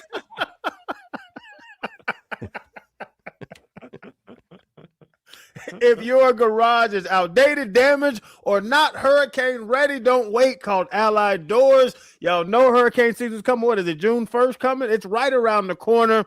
Listen, protect your home and upgrade your home with Allied Doors, serving South Florida since 1966. That's 60 years of trusted family-owned service. Don't be the beautiful home with the well-kept yard and those terrible garage doors. We all see it. If it's not you, then your neighbors are talking about you. And if it's not your neighbors, then you're talking about your neighbors. Man, go to Allied Doors. Huge in-stock inventory, same-day service, custom impact-rated doors built to protect your home and upgrade your home fast. And the LiftMaster openers, I joke about it all the time, but it's serious. I thought every garage took 45 seconds to open when I was a kid. Not with LiftMaster doors. They are built to perform. They are quiet. They get the door up. They are the best. Y'all have to call Allied Doors. Our personal home, my wife's investment properties, we use Allied Doors. Give them a call today. Upgrade and protect your home. 954-942-8550. That's 954-942-8550. And visit allied-doors.com. Mention this ad and we're going to watch out for you. $300 off, man. You got to call Allied Doors today. Don't wait. Hurricane season around the corner. Protect your home and upgrade your home. Don't wait. Call Allied Doors today. 954-942-8550. This is Hawk, Crowder, and Solana.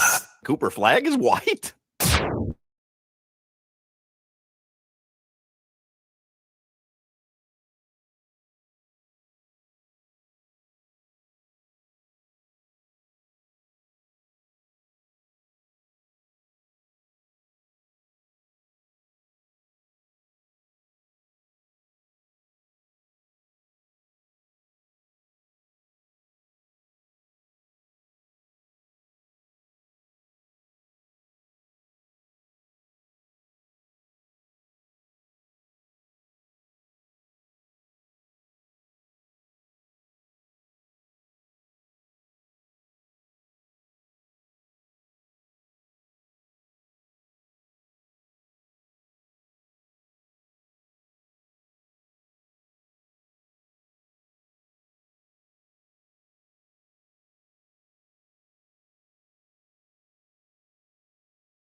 say it every time.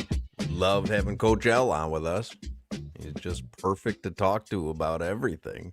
I'm going to give you the stock market report real quick here. Start out the 4 o'clock hour. A touch late. Stock market report sponsored by Anajar and Levine, Accident Attorneys. Call 1-800-747-FREE, 1-800-747-3733. Dow Jones up 182 points. NASDAQ up 18 points. S&P 500 up 1 point. That's essentially no movement, but I'll take an up over a down any day of the week.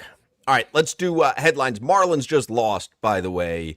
I blame it on Yuri Perez. I saw the video now. He went in between innings. He was in the dugout trying to stretch a little bit, and that's when he tweaked the hammy.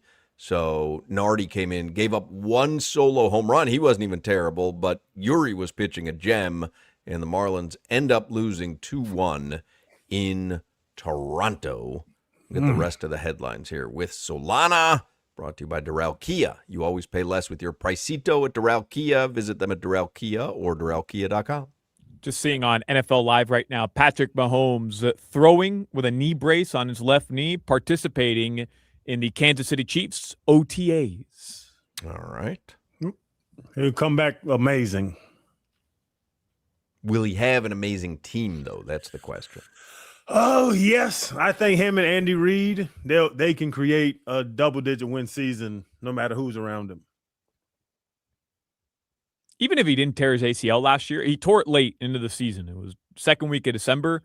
I still think they make the playoffs. Like, I know going back, I think they had to, like, win out. But I don't know. I still wouldn't have counted Patrick Mahomes and the Chiefs out, no matter how bad the team was. Too. Yeah. You'd be nuts. I mean, we've seen the guy. I mean, it works magic. That's what I said. Him and Andy Reid, you can give him Tutu Atwell and whoever you want to. They can go 10-7 no matter what they want to do, no matter what's on the roster.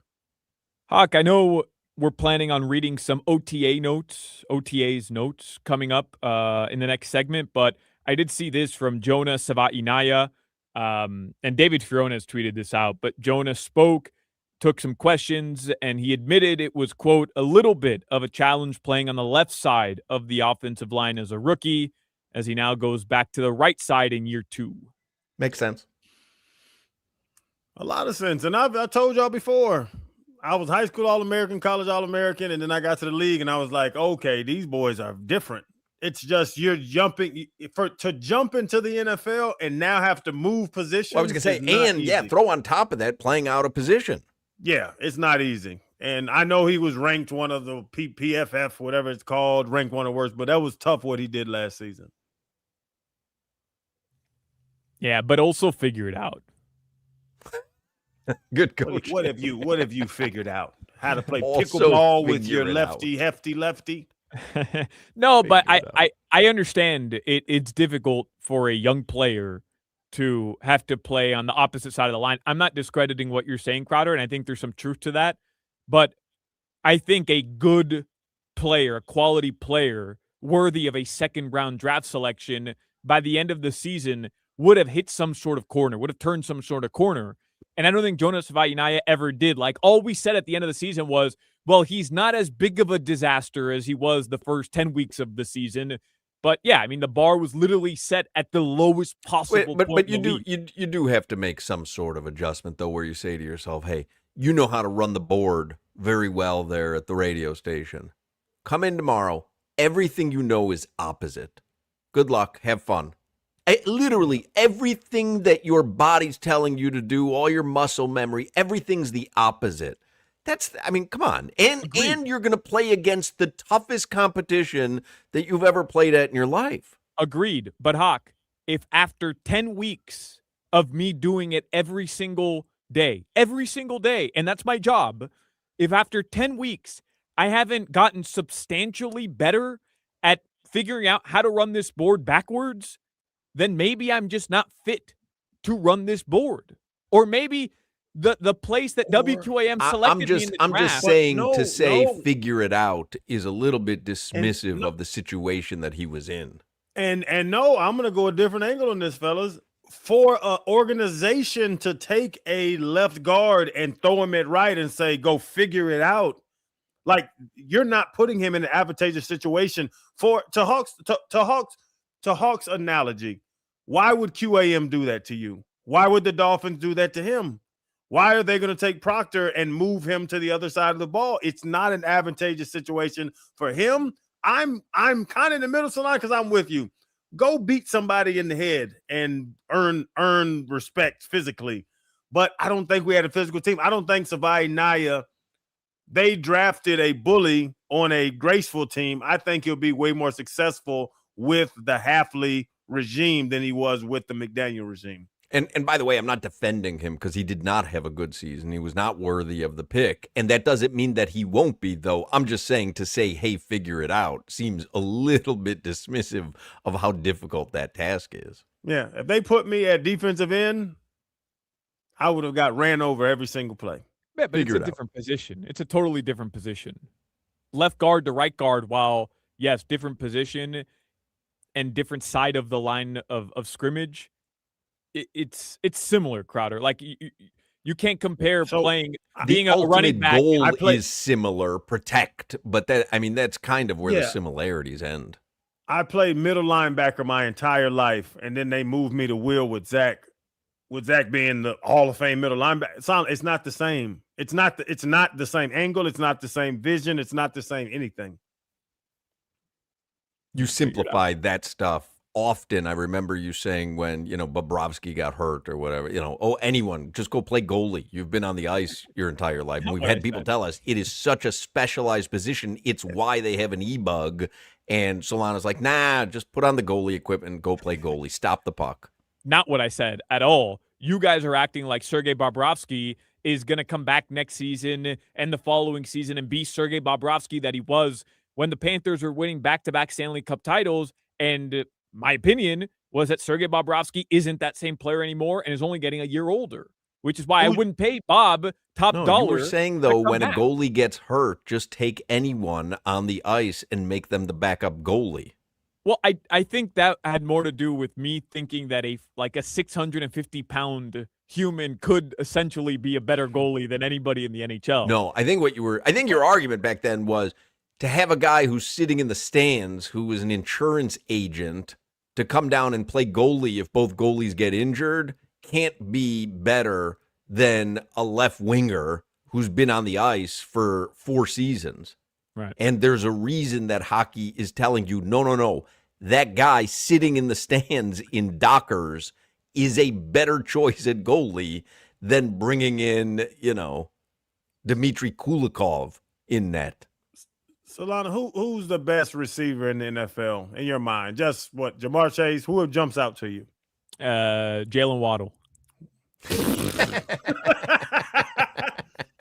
Okay, I'm going to go with Jamar Chase because I see where you're going today. Put Jamar Chase at running back. Just figure it out. But that's my point. Hold on a second, because somebody put on the chat, your steps, reach, checks are all different. What are you talking about? I'm not saying that it's not a different position. I realize that it is a different position, but it's also not like putting a quarterback at punter and saying, figure it out. Like, he's an offensive lineman, and those guys are more suitable to switch around the offensive line than anybody else on the roster. And it's why they do. It's why they do. No. Hawk, but Crowder, they call it, no, quickly, Solana. They call people swing linemen that can play both sides. And that's why I put it on the Dolphins. That's why I took a different angle. If the Dolphins draft a left guard and make him play right guard, that's an organizational problem. But you can't tell the man, just figure it out over there and play against the best defensive tackles, defensive ends in the world. Just figure it out over there, buddy. I agree. I agree with you. Yes, it's not the optimal situation to put any rookie in. I'm in 100% agreement with you.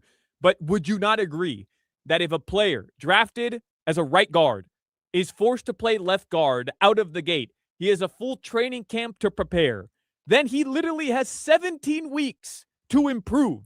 And he did not improve in the slightest, that it has more to do with that player's ability as a football player and professional than it does with him playing the wrong position. Well, we're going to find out this season because he's going to be in his correct position. No, Hawk. Solana, how long did you try to play soccer? My entire life. I'm still trying. From what age? 3. 3 until 20. 17 years you couldn't figure out how to be a professional soccer player.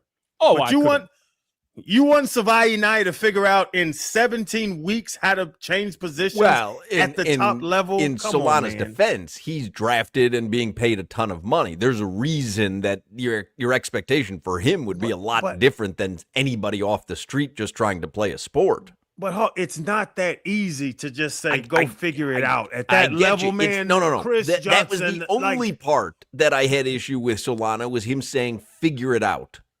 Because it's just not that easy. No, it's not that easy, man. To Solana's point, it's not the most uncommon thing in the world to get switched from the right side to the left side to the right. That's not out of the realm of what happens on football teams. And they call them swing tackles, swing guards. No, but sometimes you're forced. I mean, listen, sometimes someone's forced to play center and it's not their position. That's certainly not an easy spot. No, that's very difficult. And I'm not, like you said, Hawk, you just said it, I've said it too. I don't think Savai Naya is a great lineman. I don't think he's an amazing player. But to say the figure it out thing is what got me going. Yeah, that was my bro, don't act like this is just okay. Yeah, go out here and block Aaron Donald. Do what you do. Like, come on, man. This dude's a monster. I figured out. Here's your stock up, stock down from OTAs today, according to Chris Perkins in the Sun Sentinel. Stock up. Undrafted rookie safety Lewis Moore out of Indiana had one of the big highlights of practice Wednesday, taking an interception thrown right at him by Cam Miller the other way. It was a surprise that Moore went undrafted, and he has serious chance to make the team. Stock down, according to Chris Perkins. Among times, rookie wide receiver Caleb Douglas was targeted. He had a drop breaking in on a slant amongst a crowd. He had a tougher sliding catch hit the ground and blanketed by cornerback A.J. Green III for a pass deflection, and also a pass miss him deep when he was covered. Not the number 3.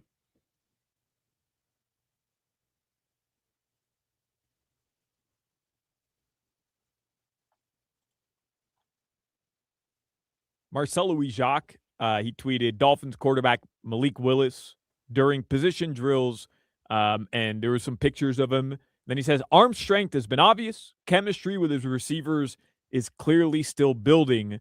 Ton of time left to do so. And somebody responded, this tweet sounds like he hasn't been sharp thus far. And he said he's missed some throws. It just feels like the chemistry isn't there yet. And I don't think we're seeing much of the playbook either. And then he says, I'm hesitant to be critical this time of the year because I don't have important context. But I haven't seen anything that we didn't necessarily expect at this point. I honestly agree with that about the playbook. This time of year, there's 15% of the playbook is in. And the chemistry and all that stuff, like, yeah, he don't even know these guys' middle names. Yeah, I mean, it shouldn't be there. It'd be miraculous if it was. So what's your name again, brother? Yeah, there's no chemistry. Somebody sends in via the text line, I just got in my car to go home. Can you guys explain PER again? Jesus Christ. Oh, efficiency rate. What is it, Solana? I nipped that in the bud with Coach Larinaga. I literally was not going to fall into that trap that Solana wanted me to fall into.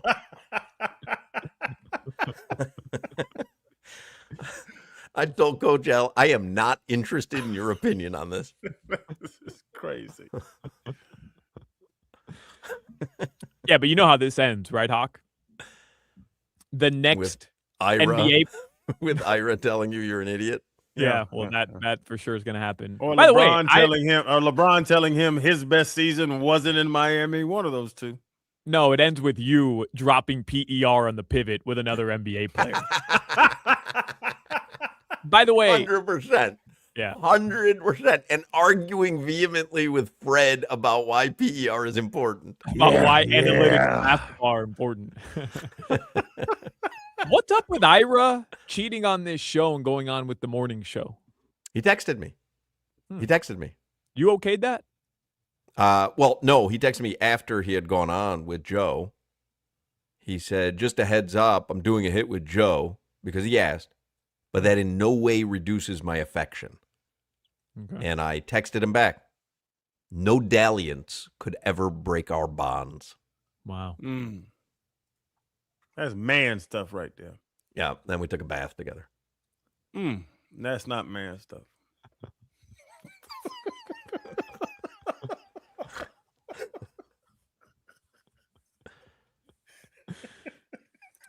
Doesn't Ira get enough of Joe as Joe's kicking his ass on the tennis court day after day? All right, He's going to as go someone back who on got their ass kicked by both of them at separate times on the tennis court. Maybe you should keep that quiet. You can't even tie their shoes up, Solana. How long ago was that? 10 years? Yeah, it's probably been like 8 years. That was pre-COVID for sure. So Ira and Joe are both 8 years older. They were already old when they wiped you off the court. Yeah. And this was not together. These were separate tennis events. Right. They are both 8 years older, which makes them both even older. Yeah. And I would pick both of them over you on the tennis court in 2026. Yeah. No shot. Joe is what's Joe? 87? 87. 40 love. Easy. No shot.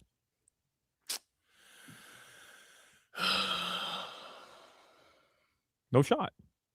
No shot. So why do you think you got markedly better over the last 8 years? Or you think they've aged out? Both. I have been practicing and gotten significantly better at tennis. You're playing pickleball. I know. Yeah, I mean, that is a big issue. But if I was actually going to play Joe or Ira again, I'd call up my tennis coach. And I mean, I would look like prime fed. You pay a tennis coach? You'd call up your tennis coach? Yeah, I would. I'd get into the phone. What? Who's your tennis coach? Mark. Richard Williams. No one says that unless you're one of the Williams sisters. What are you talking about? Every tennis player has a tennis pro that You're not a tennis player. Of course I am. I play tennis. I call up my tennis coach? Of course.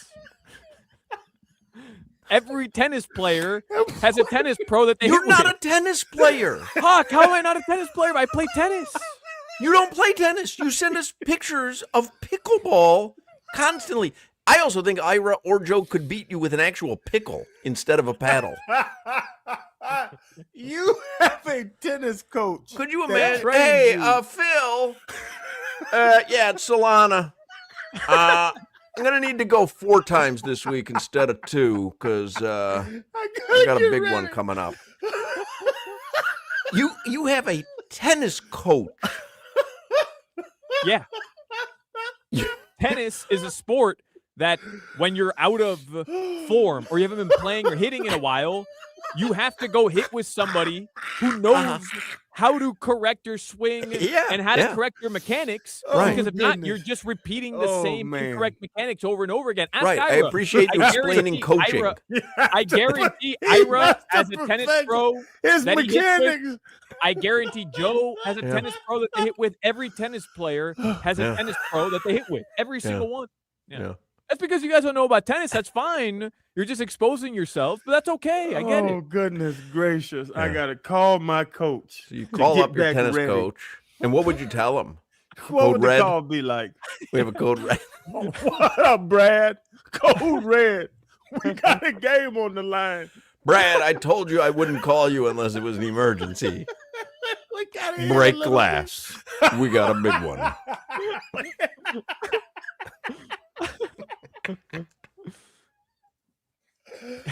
Oh, So you what? man. You have a coach on retainer? No, he's a tennis pro, and when I want to hit because I want to improve my swing or there's a part of my game that is off, Yeah. Yeah. I call him up, do a couple lessons with him. Direct deposit. Yeah. Not cheap. Nike. All right. What else do you have in the headlines? Oh goodness gracious! What else do you have in the Y'all headlines? t- Vetus y'all tickle Garolitis. me.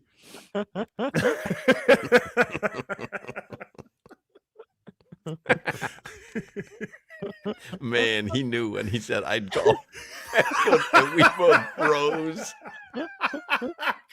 Call He my was like, coach. Damn it! I wish we were still talking about Savainaya.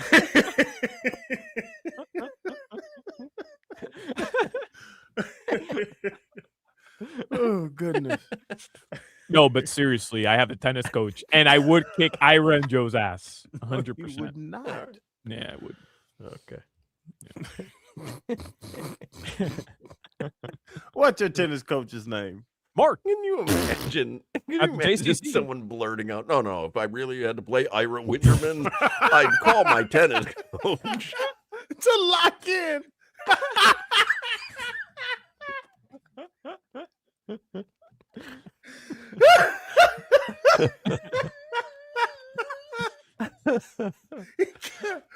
Oh. Goodness Chatter says, gracious. didn't he fall racing Crowder? This guy, bro. No, I did not fall racing Crowder. I did pull my hamstring and my groin, but I did not fall. We literally had to walk him to his car in the parking lot as if it was Yuri Perez walking from the dugout to the clubhouse. Do you have a track coach that you want to train with for next time? This is funny. crazy. That was funny. Los Madalines, as we mentioned, they lost 2-1. They're off tomorrow. They're going to play in New York against the Mets on Friday. A great text. Any chance you know a guy who can help me with slow pitch softball? I have a big game against Johnson Plumbing tomorrow.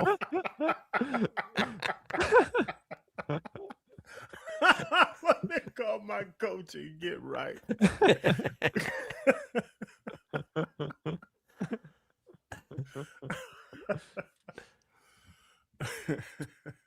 All right. Your weather. Oh goodness. That was funny. Man, y'all got my was stomach funny. hurting. I just love the look on Solana's face. He's like,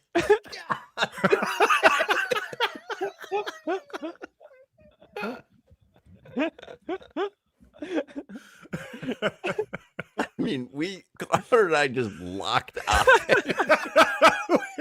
Look, did Hawk just hear this? Okay, we got action.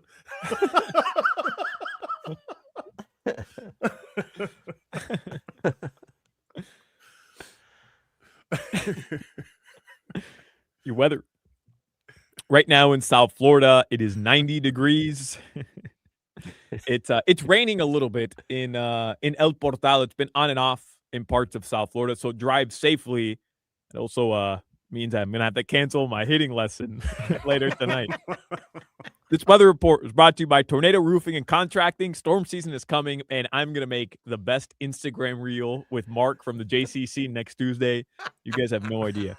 Storm season is coming. Make sure your home is ready. Get your free roof and window estimate today. Visit tornadoroofing.com. Get locked in. That's funny, man. Cheetah Pompano, that is a great spot to watch a game or a fight. They got VIP areas, 4 stages of entertainment. They have the most beautiful ladies in South Florida to entertain. And of course, you know, Cheetah Pompano has the amazing complimentary gourmet lunch till 3 p.m. every day, happy hour specials till 6. If you're planning a bachelor party, there's no better place to have it than Cheetah Pompano or Cheetah Palm Beach. You can get all the details online or inside either of the clubs. Every day is a great day at Cheetah Pompano Beach. Make sure you visit Cheetah Palm Beach as well. Get all the details at cheetahsofl.com.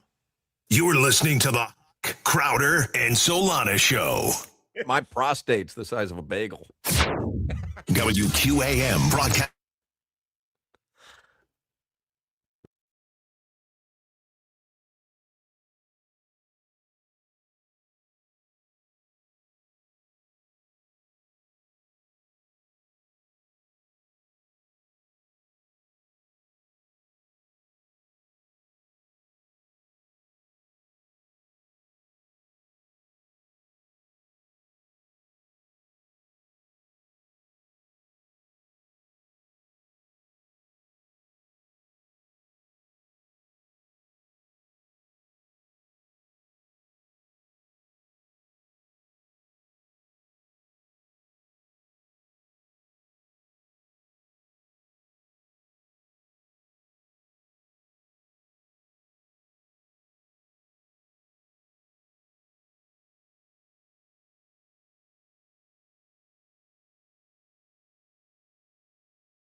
That was funny, man.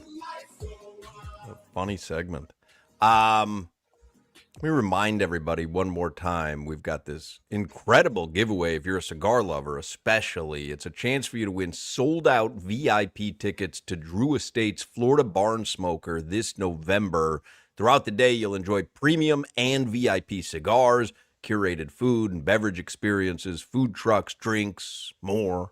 So if you want to enter, text the word Barn Smoker to 20357. That's Barn Smoker to 20357. You've got to be 21 or over to enter and attend, and valid ID will be required at registration. Text Barn Smoker to 20357. Should give a little love to our AFC Bournemouth team that we root for in the Premier League. They made what, Solana? The European League? Is that what it's called, the European League? Yeah, so there's a couple different leagues that they can play in. There's the Conference League, which is like the lower tier of the European Cups. Then there's the UEFA Europa League, which is the second tier. That's what Bournemouth will be playing, just shy, one seed shy of the Champions League, which is really the Premier Cup in Europe. But teams like Bournemouth don't make the Euros.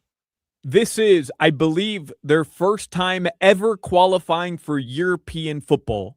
Hawk, this is a massive deal for a team like Bournemouth, which, if you remember, has only played in the Premier League for, I believe, the past 4 seasons now. Like, they're a relatively new club in terms of, like, recent history, right? Is that so? I don't think so. No. The club has been around for probably over But you're a saying century. they were relegated. Right. I'm saying playing in the Premier League, it had been a while. So this is huge, absolutely huge for a club like Bournemouth.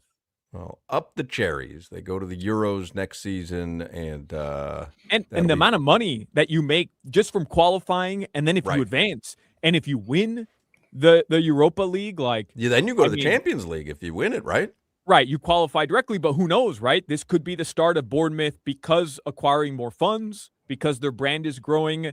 They may be able, in the transfer market, to bring in some newer players, upgrade their training facilities, and maybe next year they just qualify outright, even if they don't win the Europa League. Very cool. Up the cherries, everybody. We are big Bournemouth supporters. Up the cherries. World Cup is how far away? Less than a month, right? When does it start? June what? June 11th. Oh, wow. Mexico will play, I believe, South Africa in the opening game, and then there's another one that night as well. South Korea versus Czechia.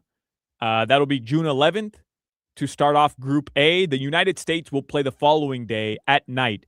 They're in Group D. They're going to play Paraguay at 9 p.m. Canada plays Bosnia and Herzegovina at 3 p.m. earlier on the 12th.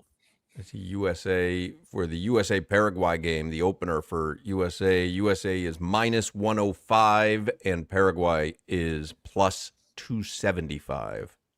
Who's the favorite to win the actual World Cup?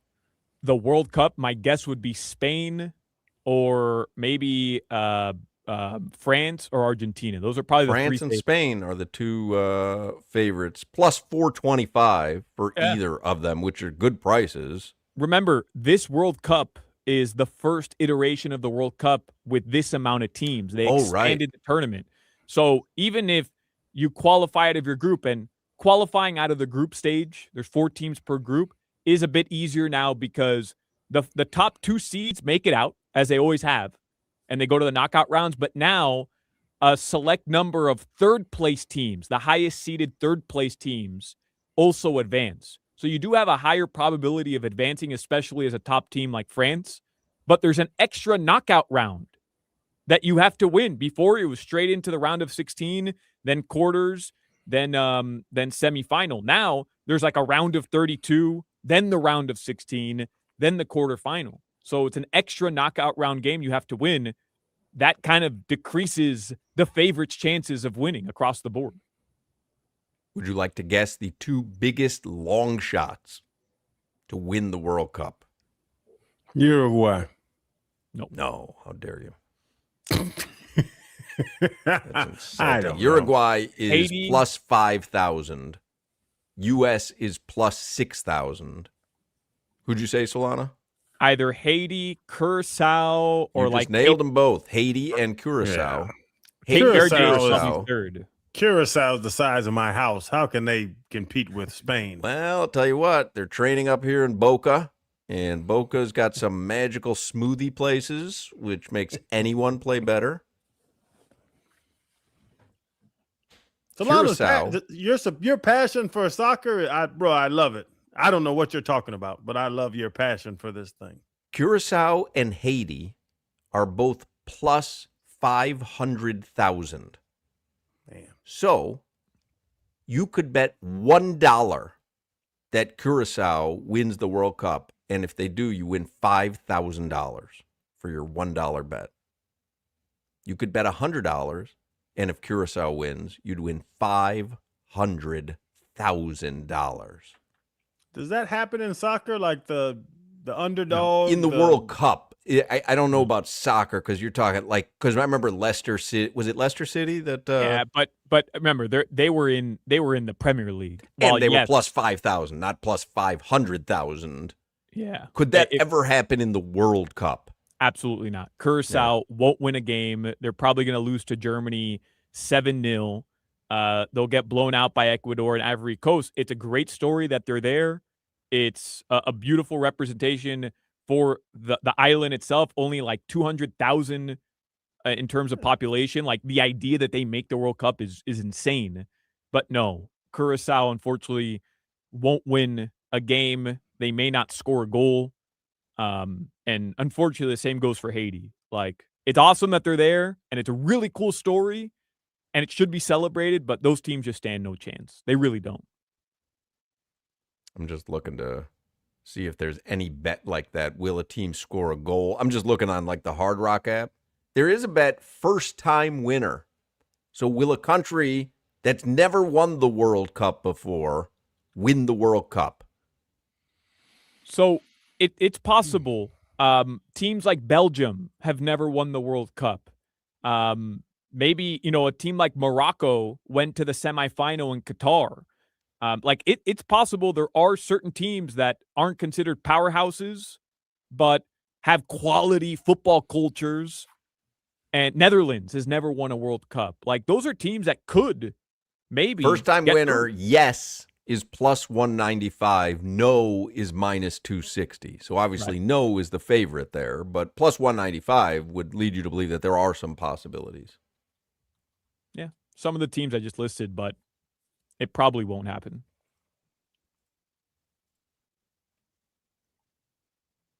Because Uruguay's won 2 World Cups, and they're going to win this one. So, USA is in Group D. yes, with Paraguay, Australia, and Turkey. Turkey, I think Turkey. Oh, that's right. Woody was dropping Turkey on it. in his element, man. Yeah. They were talking about on ESPN, and my dog, the kids are back from school. She's like, "Why are they spelling turkey that way?" I said, "I don't know," but 2026, brand new turkey. There was big controversy. I don't know if you guys were paying attention. I didn't even include it in my headlines, but there was big controversy with the rollout of the U.S. men's national team official roster. So all the teams do this, right? It's kind of like when the NFL schedules release. Every governing body of these teams, the federations, they release their rosters in like some cutesy way, social media campaign. The U.S. had like this big parade yesterday. They had a stage and it was on Fox Sports, but everything had already been leaked because the players who were cut from the roster, a guy like Diego Luna, a very big controversy, he didn't make the roster. They were notified prior to the list coming out. So obviously, like, he tells his agent, they're pissed. There's now a report about it, obviously. So everybody, by process of elimination, you figure out who made the squad. Right. So obviously Fox Sports was upset, but there was big controversy about a guy like Diego Luna not being included in the squad, and the fact that the U.S. men's national team was essentially notifying players 3 days prior via email, which is crazy. Right. Seems like you should get a phone call. Yeah. I saw a funny tweet because I saw England used a Beatles song and the Beatles to introduce their squad. Right. And I saw a funny tweet go, "Oh, you think that's impressive? Wait till you see, Jelly Roll and Teddy Swims introduce Team USA." The European mind could not understand. All right, we got to take a break. 5 o'clock Funky Buddha Happy Hour is coming up. We're going to do some headlines for the 5 o'clock Funky Buddha Happy Hour. We will talk some basketball. We'll talk some OTAs as well. So do not go anywhere. 5 o'clock Funky Buddha Happy Hour coming your way next. My friends at Ed Moore's are celebrating their 80 years in business, and it's all they do is to give us deals on these wonderful cars. Over at Ed Moore Sawgrass Cadillac, they're commemorating the occasion of 80 years in business by giving you special savings on Cadillac luxury. You got to check out these all-electric Cadillacs. They are amazing. My wife has one. She loves it. You need to look into the all-electric 2026 Cadillac Optic, and you can get that vehicle for just $349 a month, or the all-electric 2025 Cadillac Lyrics, and that's just $369 a month. Beautiful vehicles. Y'all got to go check them out. The Ed Moore's brand has been family-owned and operated for 80 years, so they know how to take care of our customers, and that's why I always tell y'all, you got to be backed by Moore's. They are the best. Don't miss out on the 80th year anniversary savings. Go see my friends at Ed Moore Sawgrass Cadillac. They are the 6-time dealer of the year off Sunrise Boulevard and the Sawgrass Expressway. You can't miss it. You're going to see the beautiful cars. You're going to see the beautiful lot. You're going to see, when you drive in, then you're going to get amazing service from my man Chris Atkins, the GM. My man Dennis over there, you can ask for him. He's my homeboy. Everybody, they put together an amazing team at Ed Moore Sawgrass Cadillac. You got to visit EdmoreSawgrassCadillac.com, and you're always backed by Moore's. From the trade-in to the sale to the lease to after you get the vehicle to the service, they text me, they email me all the time. Hey, 50,000 miles. Come get it in. You need an oil change. Your wife needs an oil change. Whatever it is, man, y'all got to go check out what they have going at Edmore Sawgrass Cadillac. Visit EdmoreSawgrassCadillac.com. Click EdmoreSawgrassCadillac.com, and you will be backed by Moore's. You're listening to the Hawk, Crowder, and Solana Show. Yeah, what did you think about shaving your ass?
Yes, sir.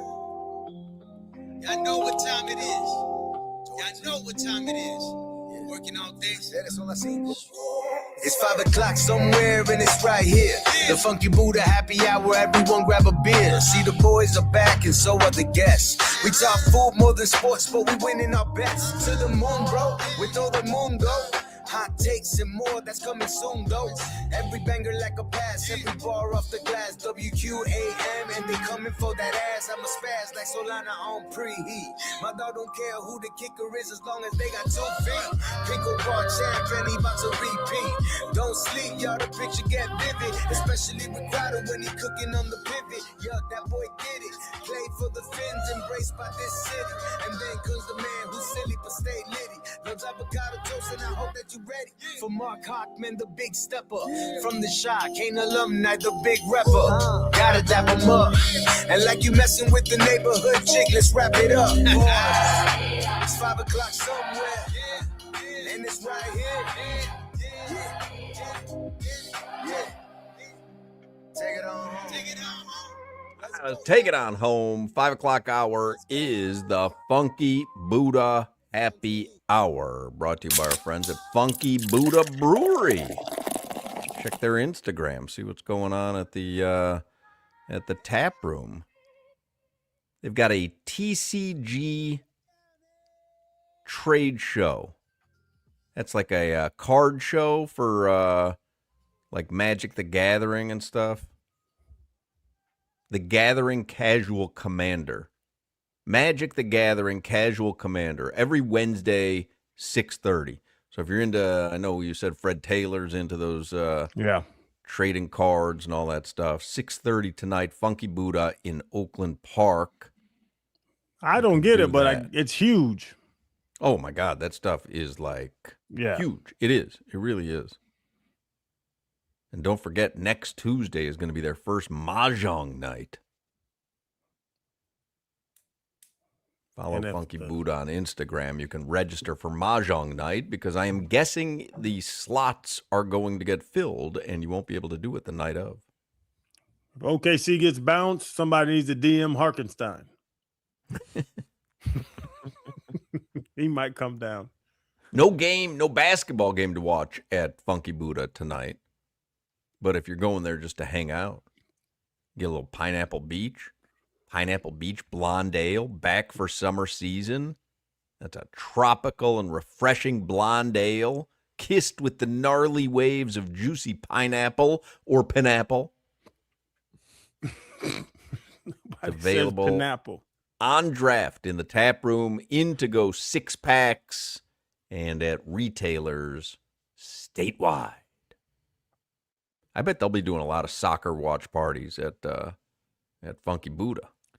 There happens to be a really rich soccer culture in Broward County. I think South Florida has. Well, first of all, World Cup, anything that's nations related, we see it with the World Baseball Classic. Anything that's nations related, South Florida is such a melting pot. It's just such a great place. But what I meant was people think of Miami as like this big hub for Latin culture, and then people automatically assume that those are the people that want to watch soccer. But in Broward County, there's a lot of that too, but there's also just people that love soccer. There's like a really deep love for the local soccer community in Broward County. What did you say? Let's do headlines. Brought to you by Darrell What is Kia. he talking about? You always pay less with your pricito at Darrell Kia. Visit them at Darrell Kia or DarrellKia.com. Broward, Dade County, West Palm. It's just South Florida. South Florida does have a big soccer community down here. But I really do think anytime you're draping yourself in the flag of a nation, you see it with the Olympics, you see it with World Baseball Classic, you saw it with the hockey. I mean, when it was USA versus Canada, like that, I mean, that was great. Like, so World Cup does it for me every 4 years. I love it. We went to the World Baseball Classic a couple years ago, which was amazing. And I didn't even know who played in it. Like it's just the energy of the love for the sport and all that stuff. It is what it is. And it's great to tri-counties, whatever they call it. It's great. Bro, this is going to be epic. I'm buying my World Cup tickets tonight for Uruguay. They play Not gonna Saudi wait any Arabia. longer? No, they're going up. So I just Really? told my brother and my dad, Let's pull the trigger. enough. Let's go. Let's do this. We're not missing, like, I'll pay whatever, but we're not missing Uruguay playing a World Cup game in Miami, in our home city, to save $100. Like, what Right. are we doing at this Right. point? You know, I would so love to sit with your dad and brother, but I don't want to sit with you. When's the Women's World Cup? next year, 2027. Because that's fun as hell as well. Mm-hmm. Yeah, it's in Brazil. Oh, Mm-mm. No good. No good. no good, no good. Oh, yes, good. Yes, good. Yes, good. Which makes it no good, no good. You gotta decide. You gotta pick a side, Hawk.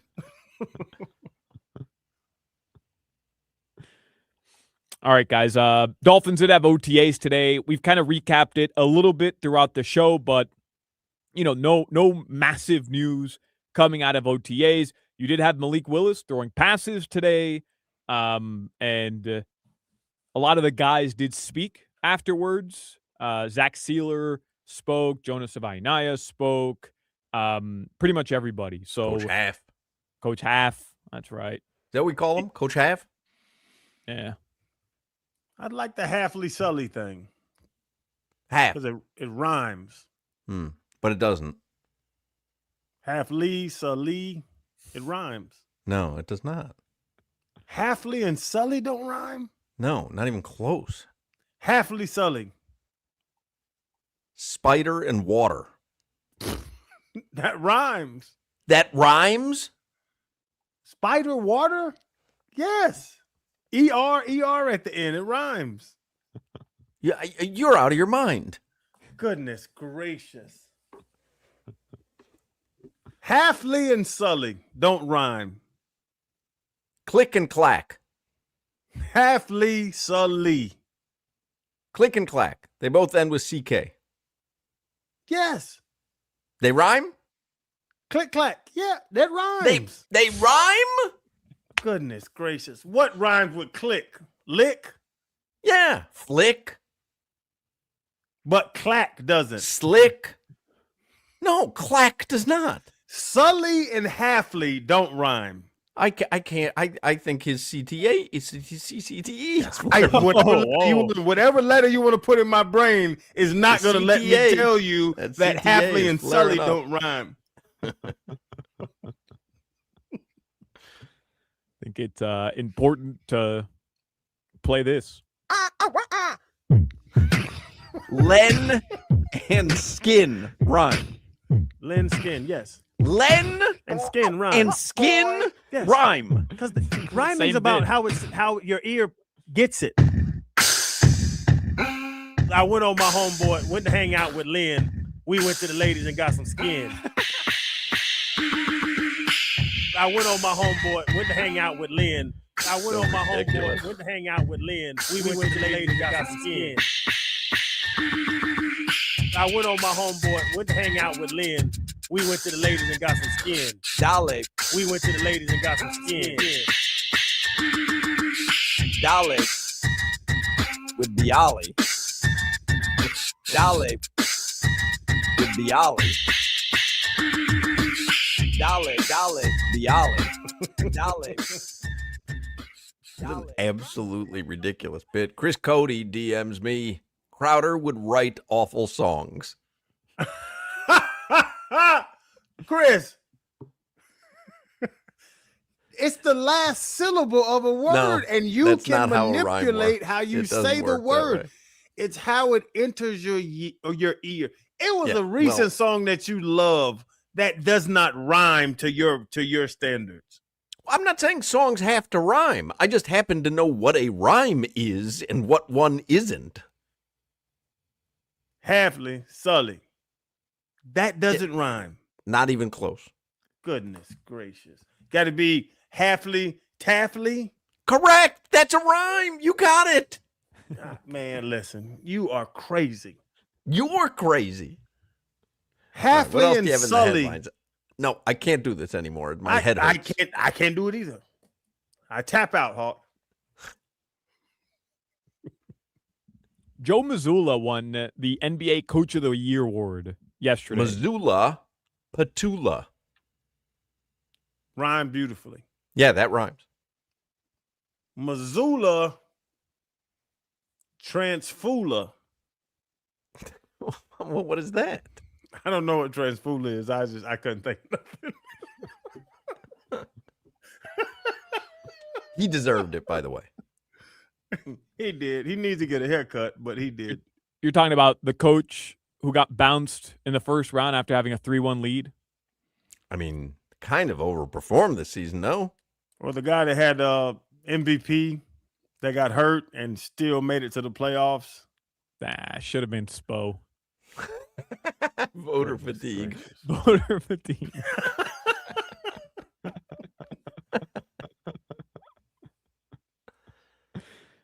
Yesterday, of course, the Oklahoma City Thunder took a 3-2 lead over the San Antonio Spurs.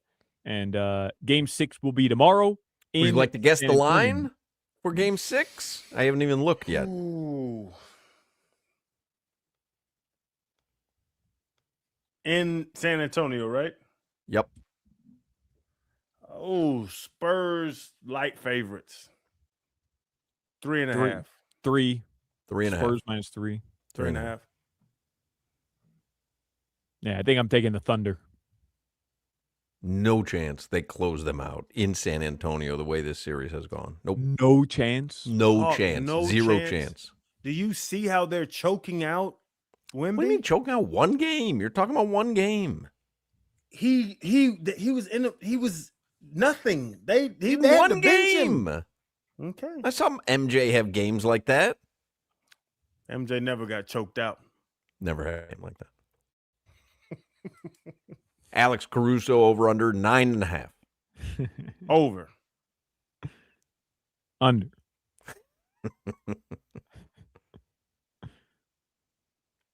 You watching any of the French Open? Yeah, Coco Gauff plays tomorrow. 7:50.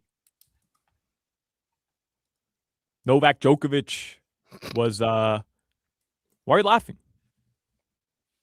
No, I'm fine. You're just a big black tennis fan. Well, He Novak does love Djokovic is- black tennis players. He's a big black player tennis fan. So that's why I'm laughing. That is his thing. Hey, we all have our things. You saw your He's boy on the Guy dating sites. Hey, you down with the BTP? Black tennis players.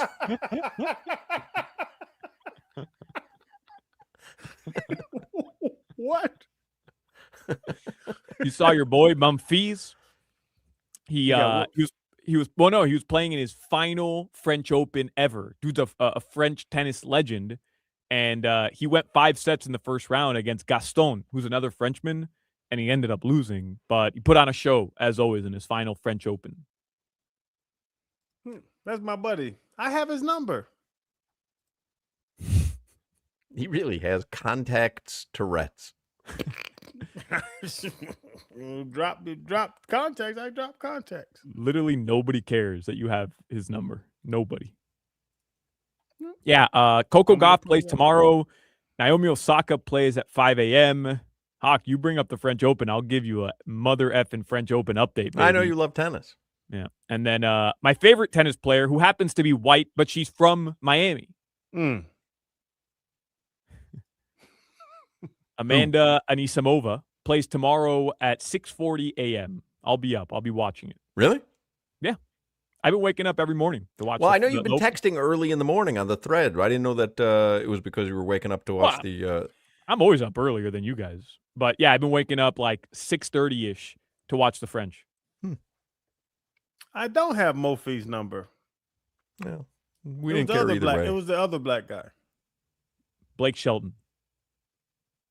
No, not Blake Shelton. There was another Francis black guy. Tiafo. It's Tiafo. That's Tifo. Yeah. That's whose number I have is Tifo's. He fell off, brother. He lost in the first round of this tournament. He's getting harassed on his phone. Keeps getting texts from some guy. Can't Can't play. It's concentrate. crazy, dude. Keeps texting me. All right, anything else? The Marlins would lose, by the way, I should mention, 2-1. Yuri Perez left the game early after pitching an absolute gem. And I don't know, there may be some injury concerns there. We'll have to keep an eye on it. The Marlins are off tomorrow. Hamstring. Did it in the dugout. We'll have to keep an eye on it. Tomorrow, the Marlins are off. They'll play the Mets on the road in New York starting Friday. Your weather in South Florida right now, it is 90 degrees. Tonight, the lows, they're going to drop into the upper 70s. This weather report is brought to you by Tornado Roofing and Contracting, replacing roofs, roof repairs, maintenance, and hurricane impact windows and doors. Visit tornadoroofing.com. Talk a little hoops and Dolphins and whatever you want with Zach Gelb in the next segment. Just because you're getting older, you don't have to feel like it. You know, your energy's low and you can't make your weight budge. You got brain fog. Maybe your sex drive isn't what it used to be. Time to switch things up, and I'm talking about Atlantic Men's Clinic. I go there for testosterone at Atlantic Men's Clinic. Their advanced medical strategies featuring TRT, GH peptides, NAD+, GLP-1, PDA, and more treat low T and other hormonal issues to help you shed pounds and have more energy and enhance your body composition, improve your sleep, increase your sex drive, and so much more, so you get back to feeling like you used to feel. Atlantic Men's Clinic. They're the experts in treating low testosterone and other men's sexual health conditions. They have successfully treated thousands of men for low T. You're going to notice the difference. Within just a few weeks, you're going to feel your energy return, the brain fog go away. You're going to feel like your old self. Atlantic Men's Clinic. They've been serving South Florida since 2020. Most men, they'll wait a year or longer before they call. Don't wait.